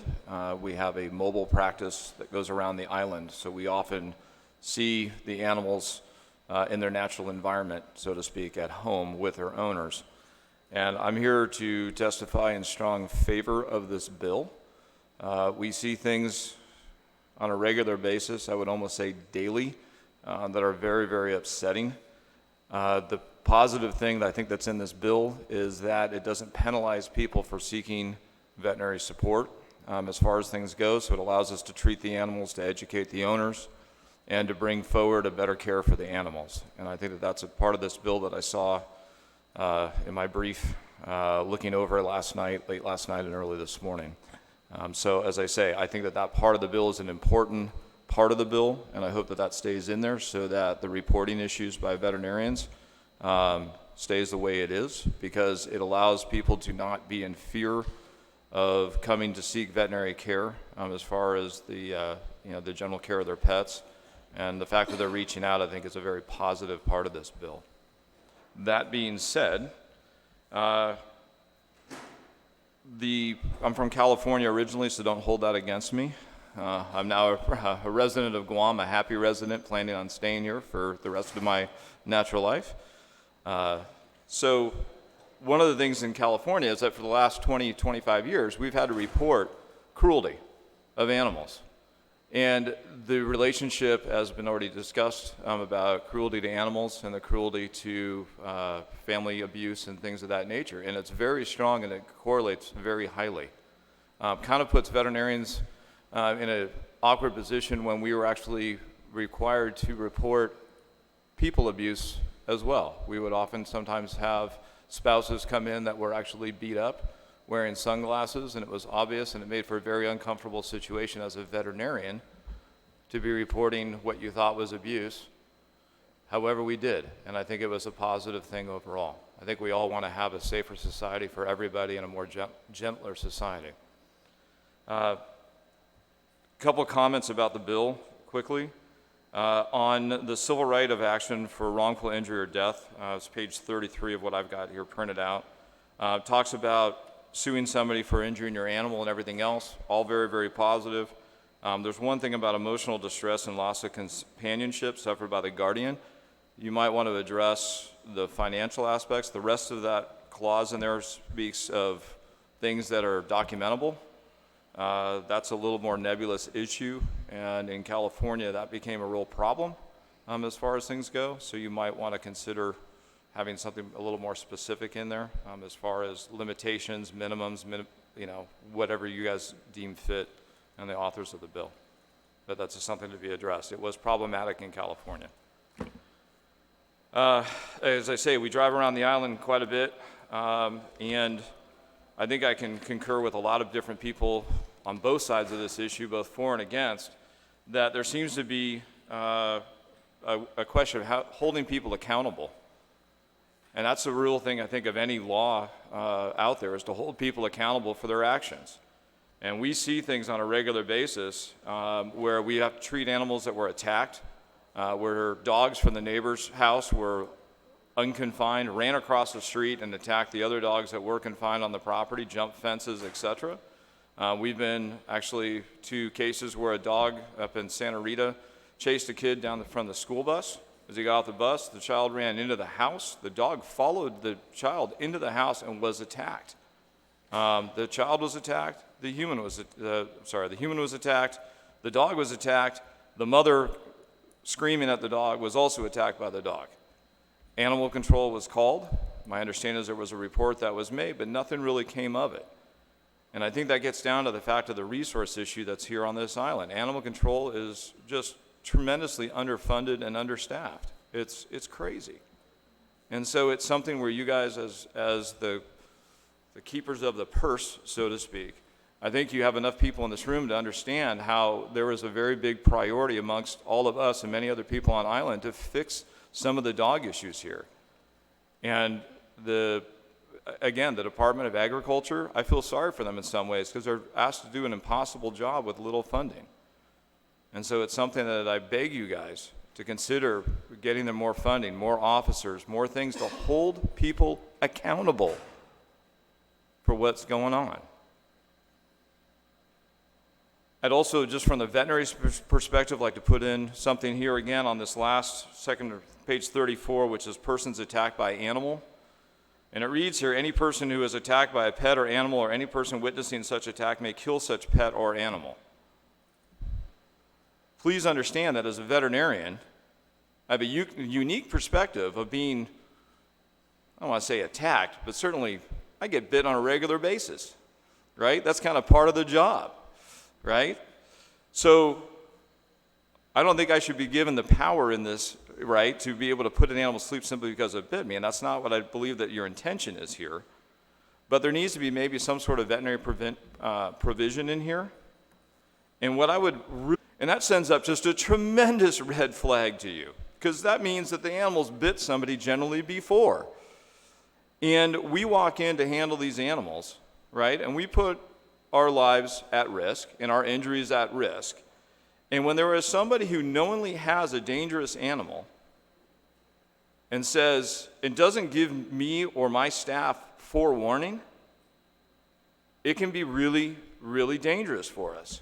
And I have a personal experience, which I won't go into the terrible details of it, but one of my staff was bit in the face by a dog and had 36 stitches. It changed her life and my life forever. Forever. And I know for a fact from being that this animal had shown no signs of any type of aggression, but in looking at things afterwards, we later found out that this dog had likely had other aggressions with other people in the neighborhood. But because this dog wasn't registered, because the owner didn't buck up and give any warning about this dog, somebody suffered through 3 surgeries and everything else. And so it's, again, I get back to the thing about holding people accountable for their animals, whether that's keeping them on their property so they don't run across the street. I've been personal witness to kids getting off the school bus 2:30, 3 o'clock in the afternoon, Stray dogs not being confined to the yard, running across, chasing kids down the block. That's not the place that we want to live. That's not the society we want here. Our children are precious. So are our pets. And the people who are not taking responsibility for their pets need to be held accountable, need to be fined, and if necessary, jailed. Period. I thank you for everybody for listening to me. I'm very passionate about this issue. And again, I cannot overemphasize the accountability issue that needs to be enforced, and enforcement starts with getting more animal control officers out there and having the ability to enforce these laws that you want to enact. Thank you. Thank you, Dr. Hildreth. Mr. Baker. Gabriel Baker, I'm a board member of GAIN. Oh, the public's crying. I can't say much everybody's saying the same thing about dogs getting hit and tortured, and you got all the pictures going around. A lot of it's real hurtful. I also get myself involved with the rescue scene and going out there myself and being with the public other than just being a board member of GAIN. But there's a lot of heartfelt stuff, I live in the village of Petey, and me and the mayor go to school together, back in the day, and I'm on him all the time about our neighbors and complaining about things going on and just seeing things, just proper provisions for the animals. And I myself have several dogs and have dogs inside, outside, they're chained up, they've got cables on, but they're provided for, they're fed, they're taken care of, they got the vet care and everything needed. But down here I go down the street in my same block and I see dogs in the horrendous rain. It's just raining hard. I'm like, wow, how can this happen? So I called up the mayors and whatnot, and thankfully Mayor Jesse's pretty on point with everything, but I also see these other villages and I get all these pictures. People send pictures to me and stuff about dogs that are being neglected, and that's one of the biggest things that I look at. I'm like, man, how can we change this? That old way of putting a plywood against a tree or plywood against the wall is not a doghouse. Giving the dog ample room to move around, to you just move around is not there. They're on regular 5 feet of leash. It's horrible to see. And then I see a lot of people, and I notice this one thing too, it's very much education. Because I'll see, when I go to see these houses or these animals, they'll have all the care they need, but they're just missing one thing, They're missing probably a proper dog house. Even at the same time, I do build dog houses too for the dogs for free and stuff, and I do that for just out of my heart. But it's, the public cries for you. The public cries for this to be solved, and it's constant. We can look at the mayor's office, we can look at animal control, we can look at GPD. We need help. If the public is coming forward, we have nonprofit. It's not even, these are people, just volunteers, like all the rescues. Pets for Paws is just one rescue, but there's a bunch of other rescues out there. These people do this for free. They're not getting paid. We're going out there getting risk to ourselves getting bit. If we're willing to do that, why can't our government back us up on it, at the same point? I do agree with them about the owners taking cause. Of course, the dog runs off and gets hit by a car. I feel for that dog as well, but at the same time, I'm a little bit of a crazy dog owner. I hold my dog's leashes tight. They're not running from me. So are properly fencing in your dogs so dogs don't run across and kill the chickens? Yes, it's the owner's fault from there. But does that give someone a right to shoot the dog? So that's a person himself. Even myself, a dog, I've had a Rottweiler. I have 3 Rottweilers up the street from my house. My dog's inside my garage. He comes down, and I'm like, oh my God, what am I going to do? These dogs are giants. I can't shoot that dog. I'm yelling at the owner, get your dog. And he comes down, he's just walking down, his 3 big Rottweilers. I have a gun.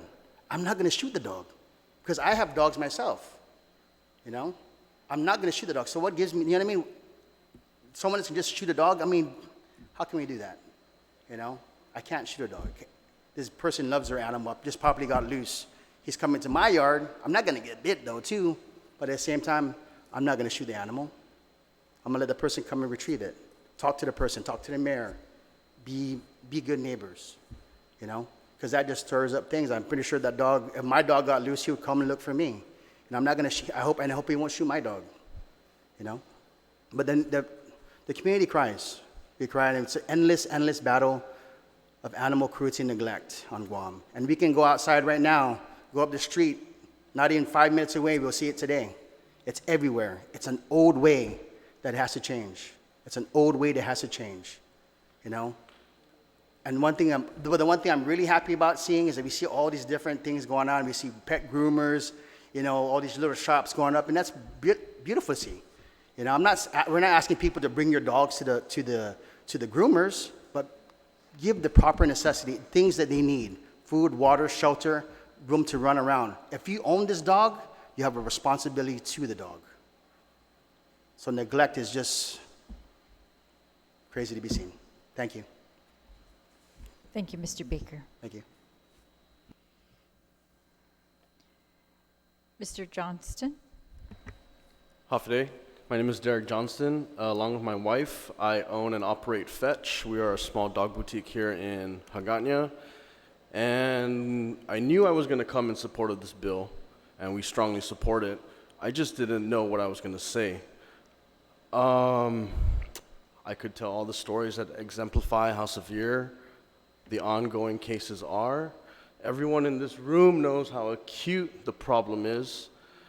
And so I come here not only in support, but to ask you to pass this bill because we're long overdue for these type of laws that close the loopholes, allows judges to let dogs get shot, or even, you know, the possibility of the neighbor's dog not getting fed for a week without shelter. Most of these dogs, we all know people, friends, family, relatives that have and own dogs that have lived their entire lives on a chain. So maybe sometime in the future, I'd like to see some teetering laws in addition to what we're implementing or trying to implement today. And so I know how emotionally charged this issue is, and I don't need to tell any stories or show any pictures because everyone else in this room knows all the stories, and we've all seen the pictures today. So I'm just going to leave you with a quote from Arthur Schopenhauer. Compassion for animals is intimately associated with goodness of character, and he who is cruel to animals cannot be a good man. So senators, I'm here in support, and I'm asking for your support, and more than that, we're here all asking for your compassion. Thank you. Thank you very much. I know we have the director. What is your name, ma'am? Kristen Muir. All right. Please proceed, and we'll let the director wrap it all up. Oh, sure. All right, Ms. Muir? So I did pass out a pamphlet. It's called the Paws Act with the animals in front. It basically shows you what cruelty is happening from Jigo, from the northern side of the island, all the way down south. You know, it starts with an English bulldog that was starved and wandered into someone's yard. He was 40 pounds underweight, and it starts off with that dog. That dog costs around $3,000 to $6,000. So right now it's showing you that strays are not the only ones getting hurt. It's over expensive dog breeds that are getting hurt as well. So right now it doesn't matter the breed. It comes down to if you love your dog. So if you don't love your dog and you buy a $6,000 dog and, you know, beat it and starve it, at this point, they know that they're not going to get in trouble. As in Thor's owner, his owner made enough money to make sure that dog got help, but chose not to. You know, I met with multiple senators. Me and Cyrus, we have met with you guys and talked about our solutions we have. We just don't have thoughts, we don't have ideas. We have actual solutions to solve these problems. You can see everyone's passion here. You know, people were breaking down because the people that were breaking down are the ones that see the abuse every single day. Ms. Guzman gets called in the middle of the night to go out and help an animal because once 5 o'clock hits, animal control is closed. So if a dog gets hit Friday night and is on the side of the road and no one wants to call for that dog won't get help until Monday. And so Ms. Guzman sees everything. You know, we have Dr. Bob here. Dr. Bob sees the worst. You know, senators, just take go outside your normal drive home and you can see the abuse. You know, if it comes down to shelter, food, water, love, and proper nutrition, you can tell that something's lacking out of that 4. So right now, people aren't afraid right now to abuse their pets. If you look through the pamphlet on page, I believe it is page page 3, a dog was shot in a residential area. So right there, people are shooting guns near homes. So my question is, do we really have to wait until that bullet misses the dog and goes into a child's head to actually do something? Because at this point, we've had dogs that were owned have news coverage and spread the word about what's happening. So what about all the ones that weren't owned and don't have news coverage? There was a dog, as in the president of GAIN says, the kids videotaped the dog getting dragged, and the kids were laughing. So right there, we see that there's something wrong with the child. So with animal neglect and abuse, we see when they're adults, they have mental problems. And if you see that our abuse with animals goes up, our crime rate goes up as well. So if we act on this bill now and cut down with all the abuse, imagine how much our crime rate would go down. So if you go to page 7, this is the one where I really want to show you. It's not that bad, but it's a cat with an eyeball popped out, found in Tumon. And Tumon is the heart of our tourism, right? It's where our main funding comes from, where our jobs are mostly at. So we had tourists rent cars, spend their own money to rent cars, research where GAIN is to drop off the animals, and they try to communicate with the GAIN workers. Why are these animals treated that way? Because where they're from, they don't see this neglect. So not only is it embarrassing for our island and our people for us letting this happen, it makes them not want to come back. So the money's dropping right there. So not only is animal neglect hurting us as a community, it's hurting us funding-wise. So, we have the solutions. I'm more than happy to meet with you, with the president of GAIN, where we have the solutions, we have all the ideas to make this work, and we're more than happy to meet anytime, anywhere, because you see how passionate we are. We have people breaking down because they see the truth. We can't publish every dog that's torn apart. We can't show you everything that's happening. GAIN puts down at least $1,000 dogs and cats per year because we can't save them. Because they're so far gone, we can't do anything. Dr. Bob can tell you, we can try everything, but, the neglect and the abuse can outweigh our love. As a pet owner, knowing that my dogs get shot on my property and nothing will be done about it, it really fears me, because it shows that we really have to take matters into our own hands if nothing's done about this. And it's just going to be too crazy on the streets. I don't feel comfortable leaving my dogs outside my house at this point, because I can set up all the cameras I want, but if someone wants to hurt my animal, they will. And they think at this point they'll get away with it. So unless, we want more violence to happen, we have to act on this bill. We have doctors, we have rescue groups, we have people that own pet shops in here. And, I understand the livestock. I understand that, right now our main focus is pets. We can get to the livestock later on, but right now pet owners, they're gonna start taking matters into their own hands, and we don't want that. We don't want people having to defend their animals' rights when it should be right there. So that's what I'll just close it with. Thank you very much. And now we'll hear from Director Chelsea Muna-Brett. Hi, Hafa-Day Senators. My name is Chelsea Munya-Brecht. I'm the Director of the Department of Agriculture. We wholeheartedly support the spirit of this bill and the intent of this legislation. And listening to everybody today, it's even more compelling that we need to support this legislation. We just have minor concerns with the bill, largely in the mechanics and practical implementation.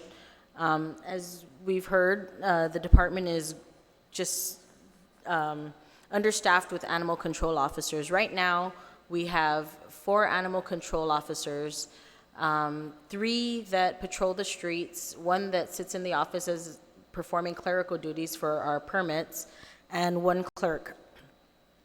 Through the support of the legislature, we're working on hiring 1 additional personnel in animal control. It's going through the lengthy hiring process, so we hope to have them sometime soon. But right now, although enforcement in this legislation is spread out among a few government agencies, the vast majority of the issues dealing with animals will fall on the animal control section. And we simply just don't have the resources to do justice to this proposed law. But I think it's worth mentioning that one example is 70.10.11, where if a motorist hits a dog, they're supposed to call animal control, whether it's the middle of the night or not, and report that. And that's currently already statute. So it's not anything new.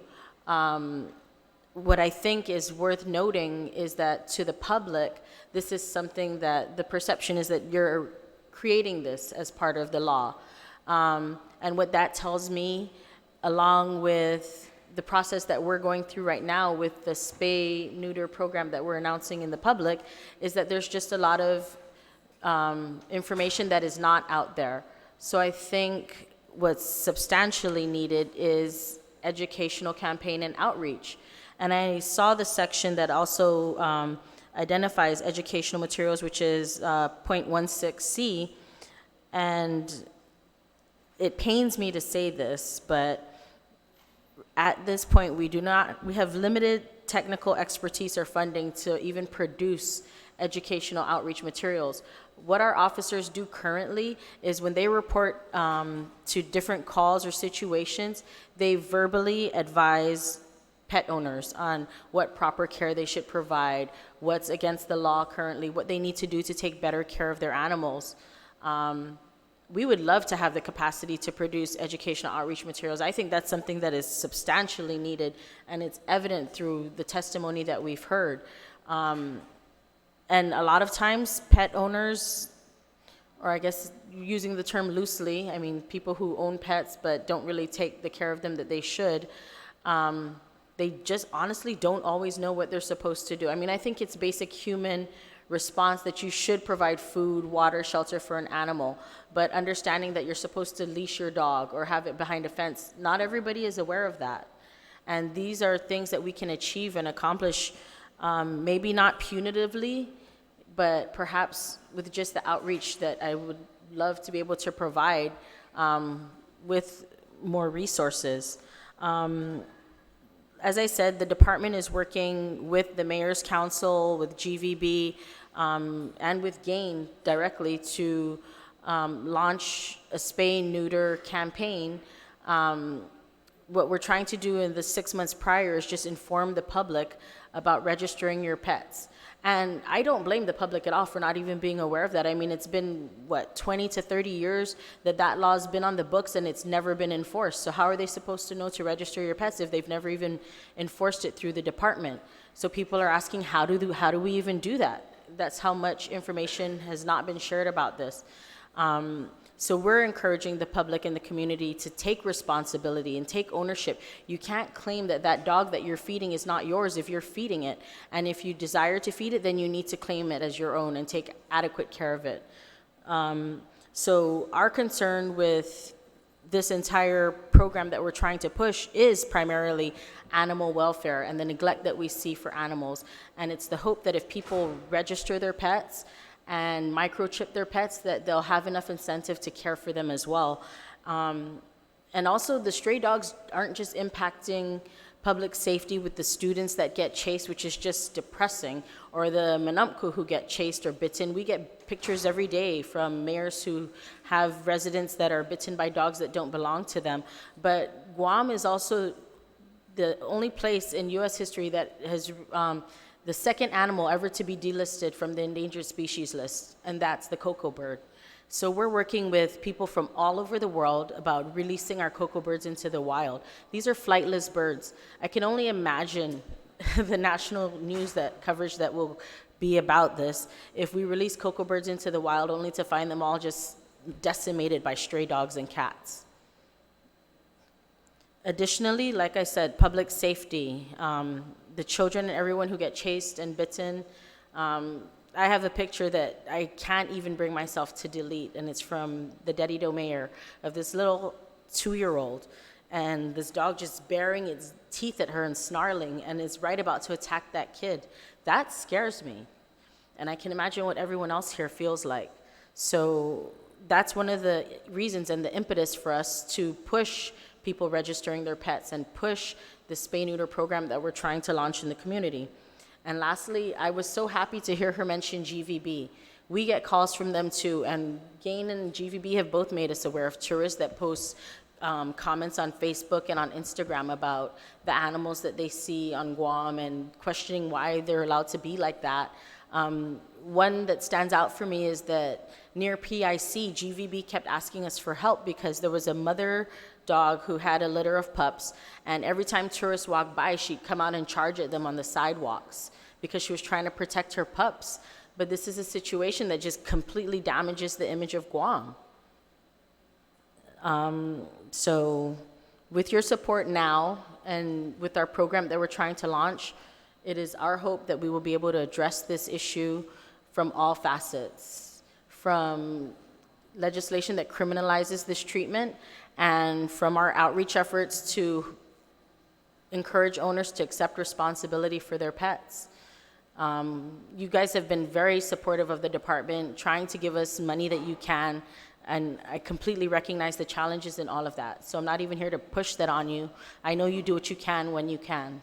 But your support of the legislation will help substantially. And we do hope that when it's time for this campaign to get moving, we can count on that same continued support. Thank you. Thank you. Now, I know my colleagues have questions, but I'd like to read out the names who are here in support, and not all of you had the chance to testify, but thank you again for being here. In support of the bill are, who did not testify, Mika Paulino, Ashton Koren, Mika Trask, Nikki Sharma, Vicky Anderson, Maya Ocampo, Allison Rudder, Anna Van Sutton, Andrew Trask, Rose Eddy, Jennifer Williams, Sonia Bradford, looks like Carrera, or Yi Che Shen, John Yukrizu, maybe, Hannah Kloppenberg, Daisy Mendiola, sorry, I can't read that name, Colin Carbagidu, Robert Kra'a, Jamie Untalan, Jericho Perez, Tammy Hildreth, Francis Hildreth, Elisa Campbell, Catherine Campbell, Maylene Lizama, Dr. Lisa Silk, Dee Cruz, Channel Cruz Jarrett, Yi Young Park, Hans Zeng, Kara Guerrero, Lawrence Swaddell, Tony Azios, Deanne Jesse Jaco, Jay Jones, Kaylani Plain Cruz. Thank you again. And I'm going to open it up to, would you like to go last, Senator, or first? All right, Senator St. Augustine. Thank you, Madam Chair. I just have, ma'am, you're from GAIN. You mentioned GVB. Oh, you have solutions. No, I'm not a part of GAIN. I mentioned that I do meet with Cyrus, the president of GAIN. We do meet together with some of the senators. But if you want, Cyrus would have the, any for sure questions that you need. Okay, you mentioned you have solutions. Yes. Share it. Okay, so. You don't need to mention it. It may be a long list. All I'm saying, I'm wanted to express is that if you have recommended solution, then share it with. I haven't seen any of that. So if I get to see some, then I can look at it, because I'm the oversight on appropriation, and I'm going to ask her the next question, the director, because it leads towards exactly what the dog brought and what everybody's talking about. You need an education campaign. We all know that the Attorney General's office comes up with, it's against the law, right? They come up with all this, but I haven't heard one thing about animals. Okay? Maybe that's something I can address during the budget. But for the Director of Agriculture, it's maybe premature to ask you if you got it, but we're going to have a budget hearing on your agency. Yes. So I'm going to give you fair warning. If this bill gets passed, I hope you have an answer to the issues we bring up about making sure that the bill can be supported by you identifying what the cost would be so that I can try to convince enough of my members and ask everybody else in the government, you're going to take a bite because we're going to try to make sure this law gets on its feet. Absolutely. Okay? So I just wanted to express that to you because, I'm one of the co-sponsors of the bill and I want to see this work. It's about our pets. My wife is at home. We used to have 9 dogs. We put up a concrete fence. We don't have 9 dogs no more, and we're not going to get any dogs yet until we have a gate. Because when we had 9 dogs, they were all tied. And when we let them loose, it's because we're walking around our half acre. But I'm only concerned, and exactly what you're saying, Doc, you mentioned there are dogs that are stray, and GPD can only do so much, and if it comes to safety of a child, they're going to shoot the dog. I mean, maybe for you didn't want to shoot the dog, but I'll tell you what, if I saw a child running away from a dog, and I'm in my truck, and the dog gets in the way to protect that child, he's going down. And that's not about being cruel. It's about saving a child. And the police department, no, you don't need to. I understand where you're coming from. You don't want to shoot at your property. Fine.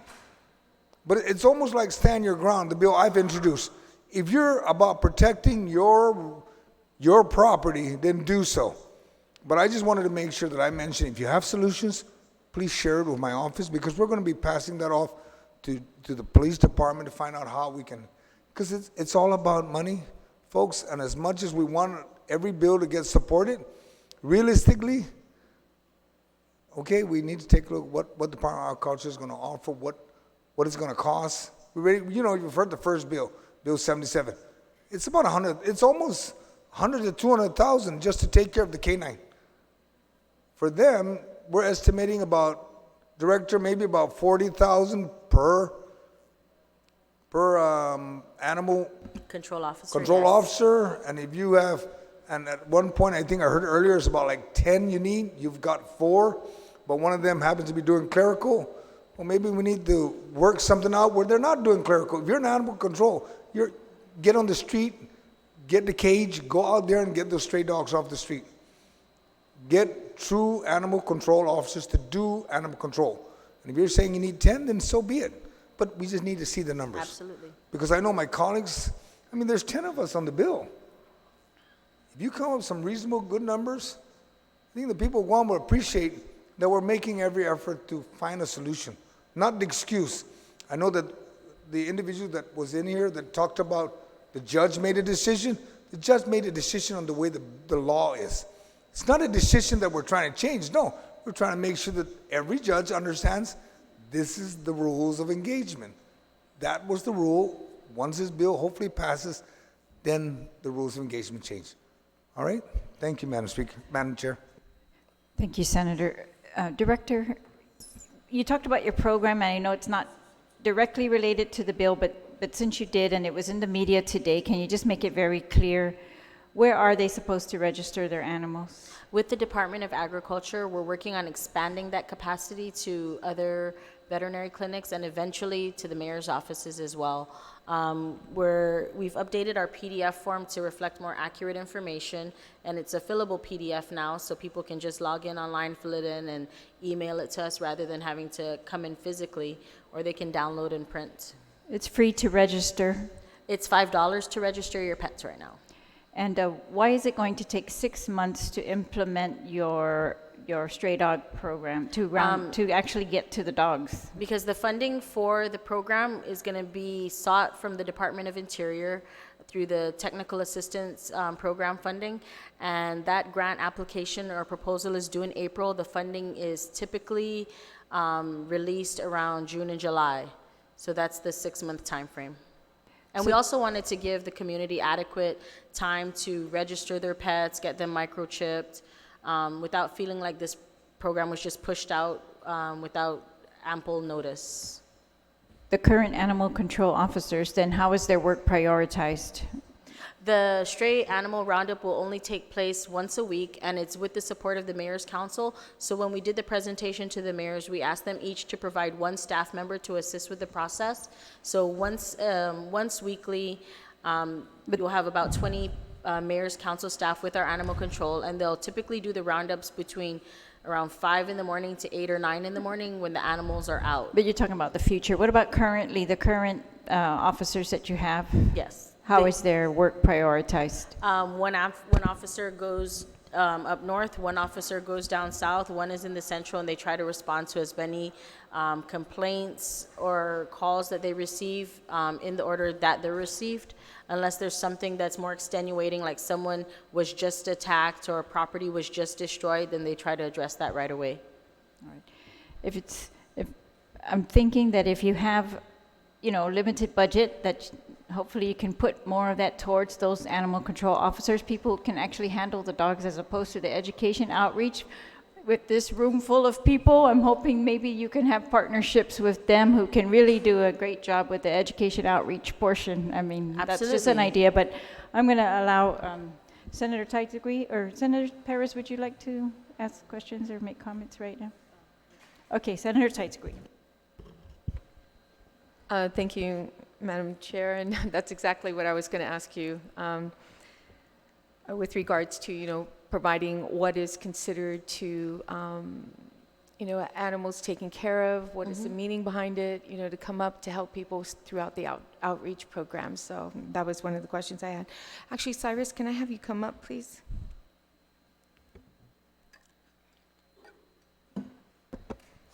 First, I'd like to thank you for all the work that you're doing. I know it's volunteer work. You've been doing a great job. I've known you for years, and in a different capacity, and now you've grown your group too. I've seen that, and I'm so glad that everybody's out here supporting this important bill.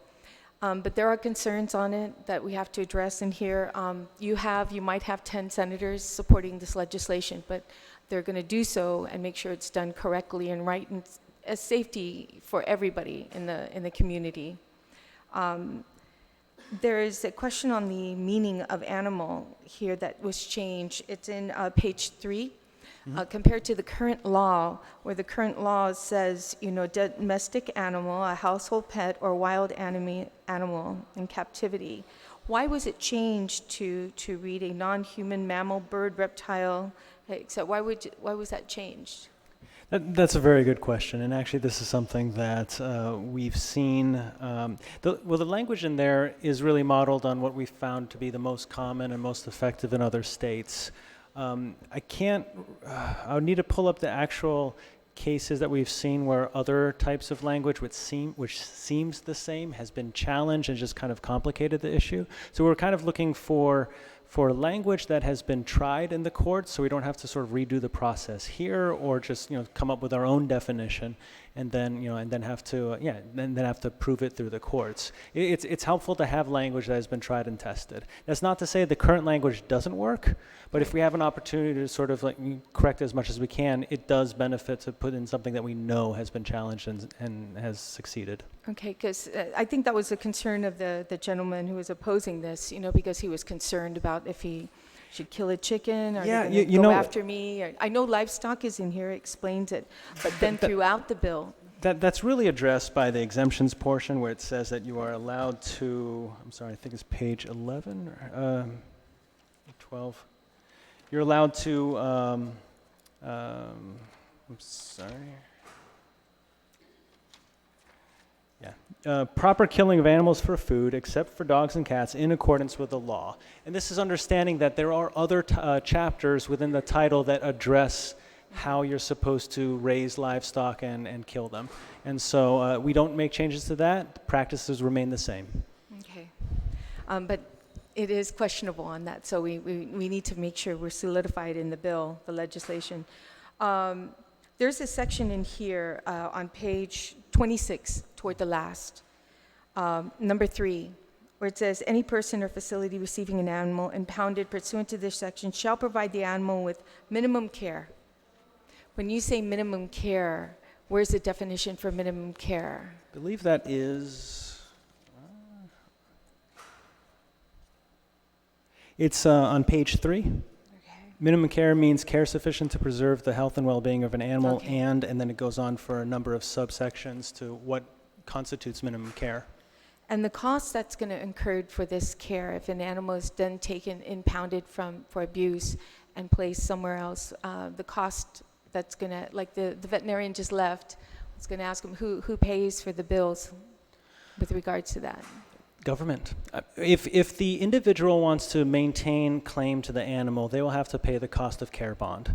And so that would be determined, that will need to be determined and updated over time with inflation. But an individual would then be able to pay in 30-month increments however much it will cost to provide care for that animal. If they wish to forfeit their rights to the animal, then the government pays for it the same way the government does now. It's the animal shelter. And since we have the government here, Chelsea, how much funding is there for certain circumstances like this? There's really none. I mean, for additional care, we're the pass-through agency for the funding that supports GAIN, and then separate from that is our requirement to pay for the utilities for GAIN. I'm not sure where we would pull money out to pay for the care of an animal that's impounded, separate and apart from what is that's already been forfeited, funded. Yeah. from the owner. If you're talking about cruelty cases, if an individual is found guilty, and I don't know exactly where it is in here right now, but there is language in here in which the costs of care can be recouped from recovered from the guilty party. But if it's not, because trying to get somebody who has no money whatsoever, then Department of Agriculture, that's who's going to receive the bill, correct, Cyrus? That's true, but we already do provide care to animals as much as we can in cases that we do hope. We're working with the Department of Ag now to not only increase our budget, but to also be able to get permanent medical care be provided at the shelter. So we're slowly trying to make our progress to where the industry normal is. But I mean, the fact is that we get about 1/5 the amount of appropriations that a comparably sized shelter in the States receives. And I'm not talking about San Francisco. If you look at rural North Carolina, an animal shelter that gets 6,000 animals a year will have an appropriation between $800,000 and $1.2 million from the government. We get about 130,000. Okay, that's, wow, that's not enough, Okay, just one last question I had. Over the weekend, it said something about here, one of those spoke earlier, Chelsea, with regards to calling someone on the weekend if a dog was hit, or that they have to wait until Monday. Are you open through the weekend? No, we're not. Do you have any plans at all to assisting individuals over the weekend? I mean, because they get hit on Saturday and Sunday too. Absolutely, we understand that, but right now there's no funding to pay for overtime or the extended hours that we would have to task someone with to be able to respond to those, because even with our conservation officers, although we have the TOCA hotline, we can't really charge them with even answering that phone because you have to put them on call, which requires separate funding from overtime. Okay, so have you worked with GPD to assist, because they're 24/7? GPD does respond when called. They try as best as they can with the officers that they have as well. They've always been a great partner whenever we needed them to be there.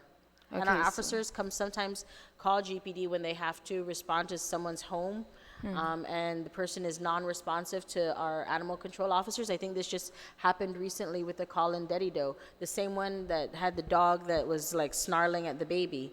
GPD had to respond just to get the woman to answer her door.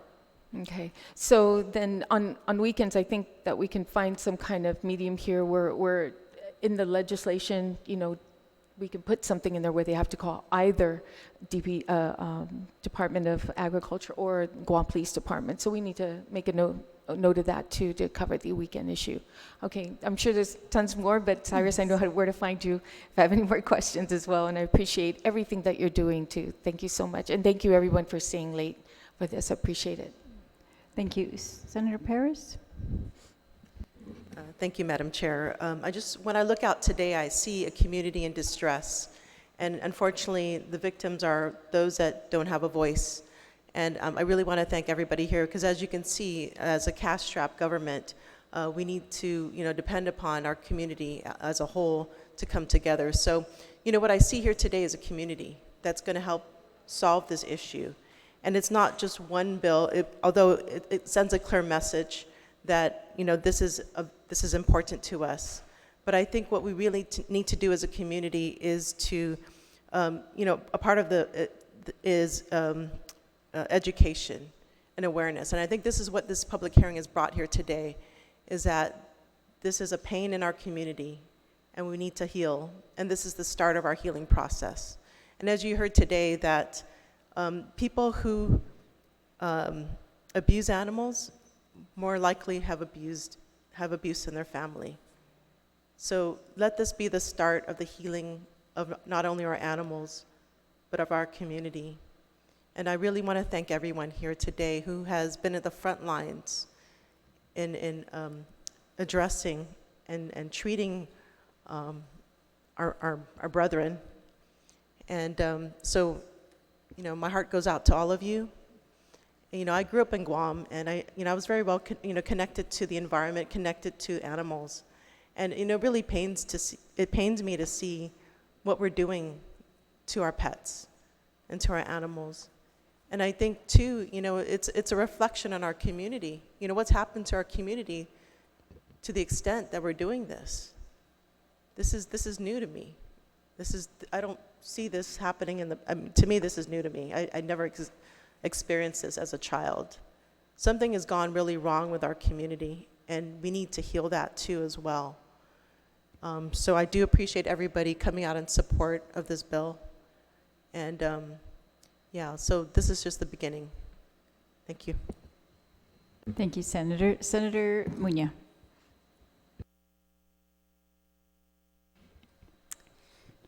Thank you so much. Well, first of all, I just want to say it gives me great pleasure to see this many people come out for this purpose and to actually see you in person, because I belong to several of the groups too that are advocate for our animals. I call them animals angels. So hopefully maybe you might want to change some of your Facebook group names to animals angels.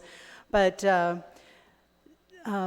don't think all of us can fathom how someone could harm an animal. And what I think the public didn't see when two of our animals angels were speaking so passionately about saving their lives is there was not a dry eye in this public hearing room.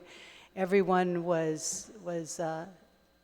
had expressed through their emotions how passionate they are, just as well as the people that were sitting up here on the table. So I just wanted the public to know that everyone in here has that same passion in their heart. I have just one question, because I've literally put my life and my kids' life in danger by stopping in the middle of the road just to make a dog or even chickens I'll stop. But for a dog, I've literally stopped my car in the middle of the road and got out and stopped traffic so that that dog can go by. So my question is, and that's one of the reasons why I joined the group, so if I can't stop, at least I can call on somebody who can. But if there is a dog that is hit, or cat, that is hit on the road, wouldn't it be, I'm just wondering how to handle that, because I always thought about that. If I see a dog that's still alive that has been hit, I would imagine that trying to touch them or handle them they could attack you because maybe you're putting them in more harm. So maybe Cyrus can give me, or at least give a little education on what to do. It says to, to handle or at least push it to the side. How do you do that if you stopped and without putting your life in danger with that animal? Thank you, Senator, and I think that's an excellent point. And it's very difficult to give a concrete sort of single response answer to that because on a case-by-case basis, there are many variables that will change. It's whether or not the person driving the vehicle is comfortable around animals, whether you're on a small road or a highway, the condition of the animal themselves, how aggressive they may or may not be. And I think that's why the PAWS Act actually tries to address that. So what current law says is that you're supposed to pull over and provide care for the animal. What the amended language says is to render such assistance as may be possible and safe to provide. So it kind of anticipates the fact that on a case-by-case basis, there are many variables that might affect one's ability to be able to provide care. But at the very least, one needs to demonstrate that, that they did what they felt comfortable with, and more importantly, that they reach out, that they attempt to find the owner, and that they report the accident. And so it follows the spirit of the original law, but it includes some I think, new language that accommodates the diversity of experience that we see on our roads.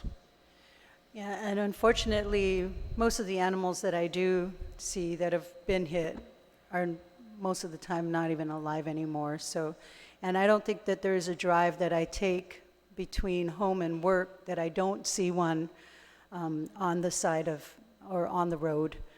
But I think that with education, I think more people will be more aware that there are steps to take or consequences that will be taken if they don't at least address it, like you said. I do want to acknowledge Gain and all of the volunteers here. I mean, I think the key word here is volunteer, right? You're not getting paid to do what you do. Well, actually, our team of our employees are here as well, and so we have a phenomenal team of employees. They're sitting right here in the front row, and so I really want to thank them for everything that they do.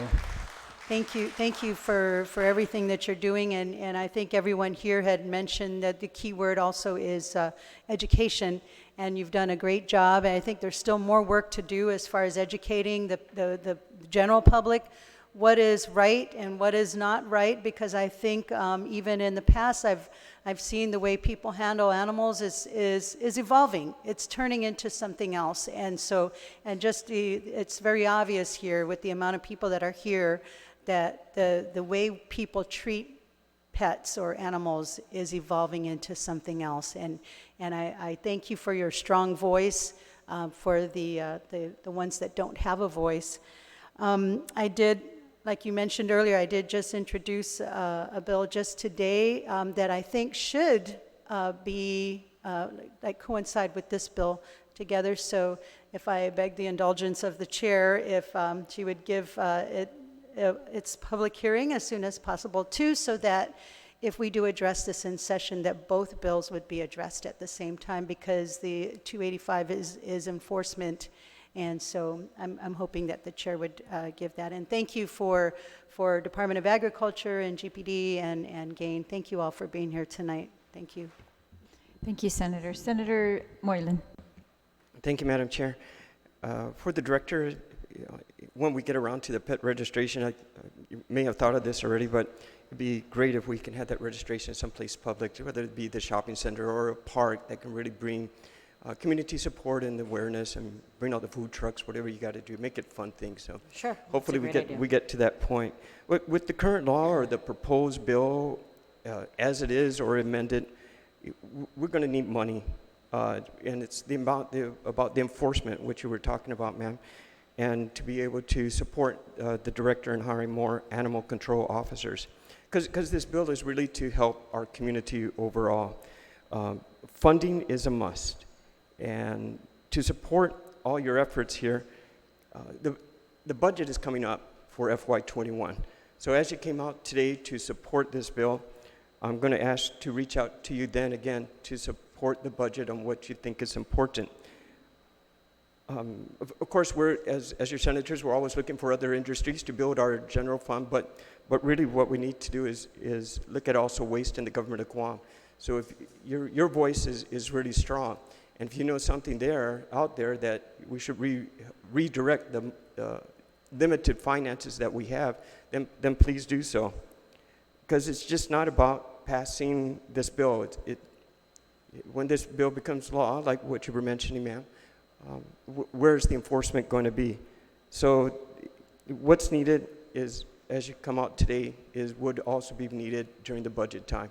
So I'll be reaching out to all of you. And I appreciate your time and thank you for your support. Thank you, Madam Chair. Again, I want to thank all of you. I want to point out that we did receive a fiscal note on this bill from the Bureau of Budget and Management Research, and it says that the provisions are administrative in nature and would not fiscally impact the appropriations of FY 2019. That's just FYI. Again, thank you, Chief. Thank you to GAIN. Thank you to the Anti-Animal Cruelty Club and all of the other organizations and individuals who are here with compassion. Those who want fairness in this bill, victims of violence against your pets, and many who want to make Guam better. Sizu'us Ma'asi from all of us here at the Guam Legislature. The committee will continue to accept testimony until Friday, February 21, 2020 at 5 p.m. And you may send that testimony to Senator Terlaje Guam at gmail.com.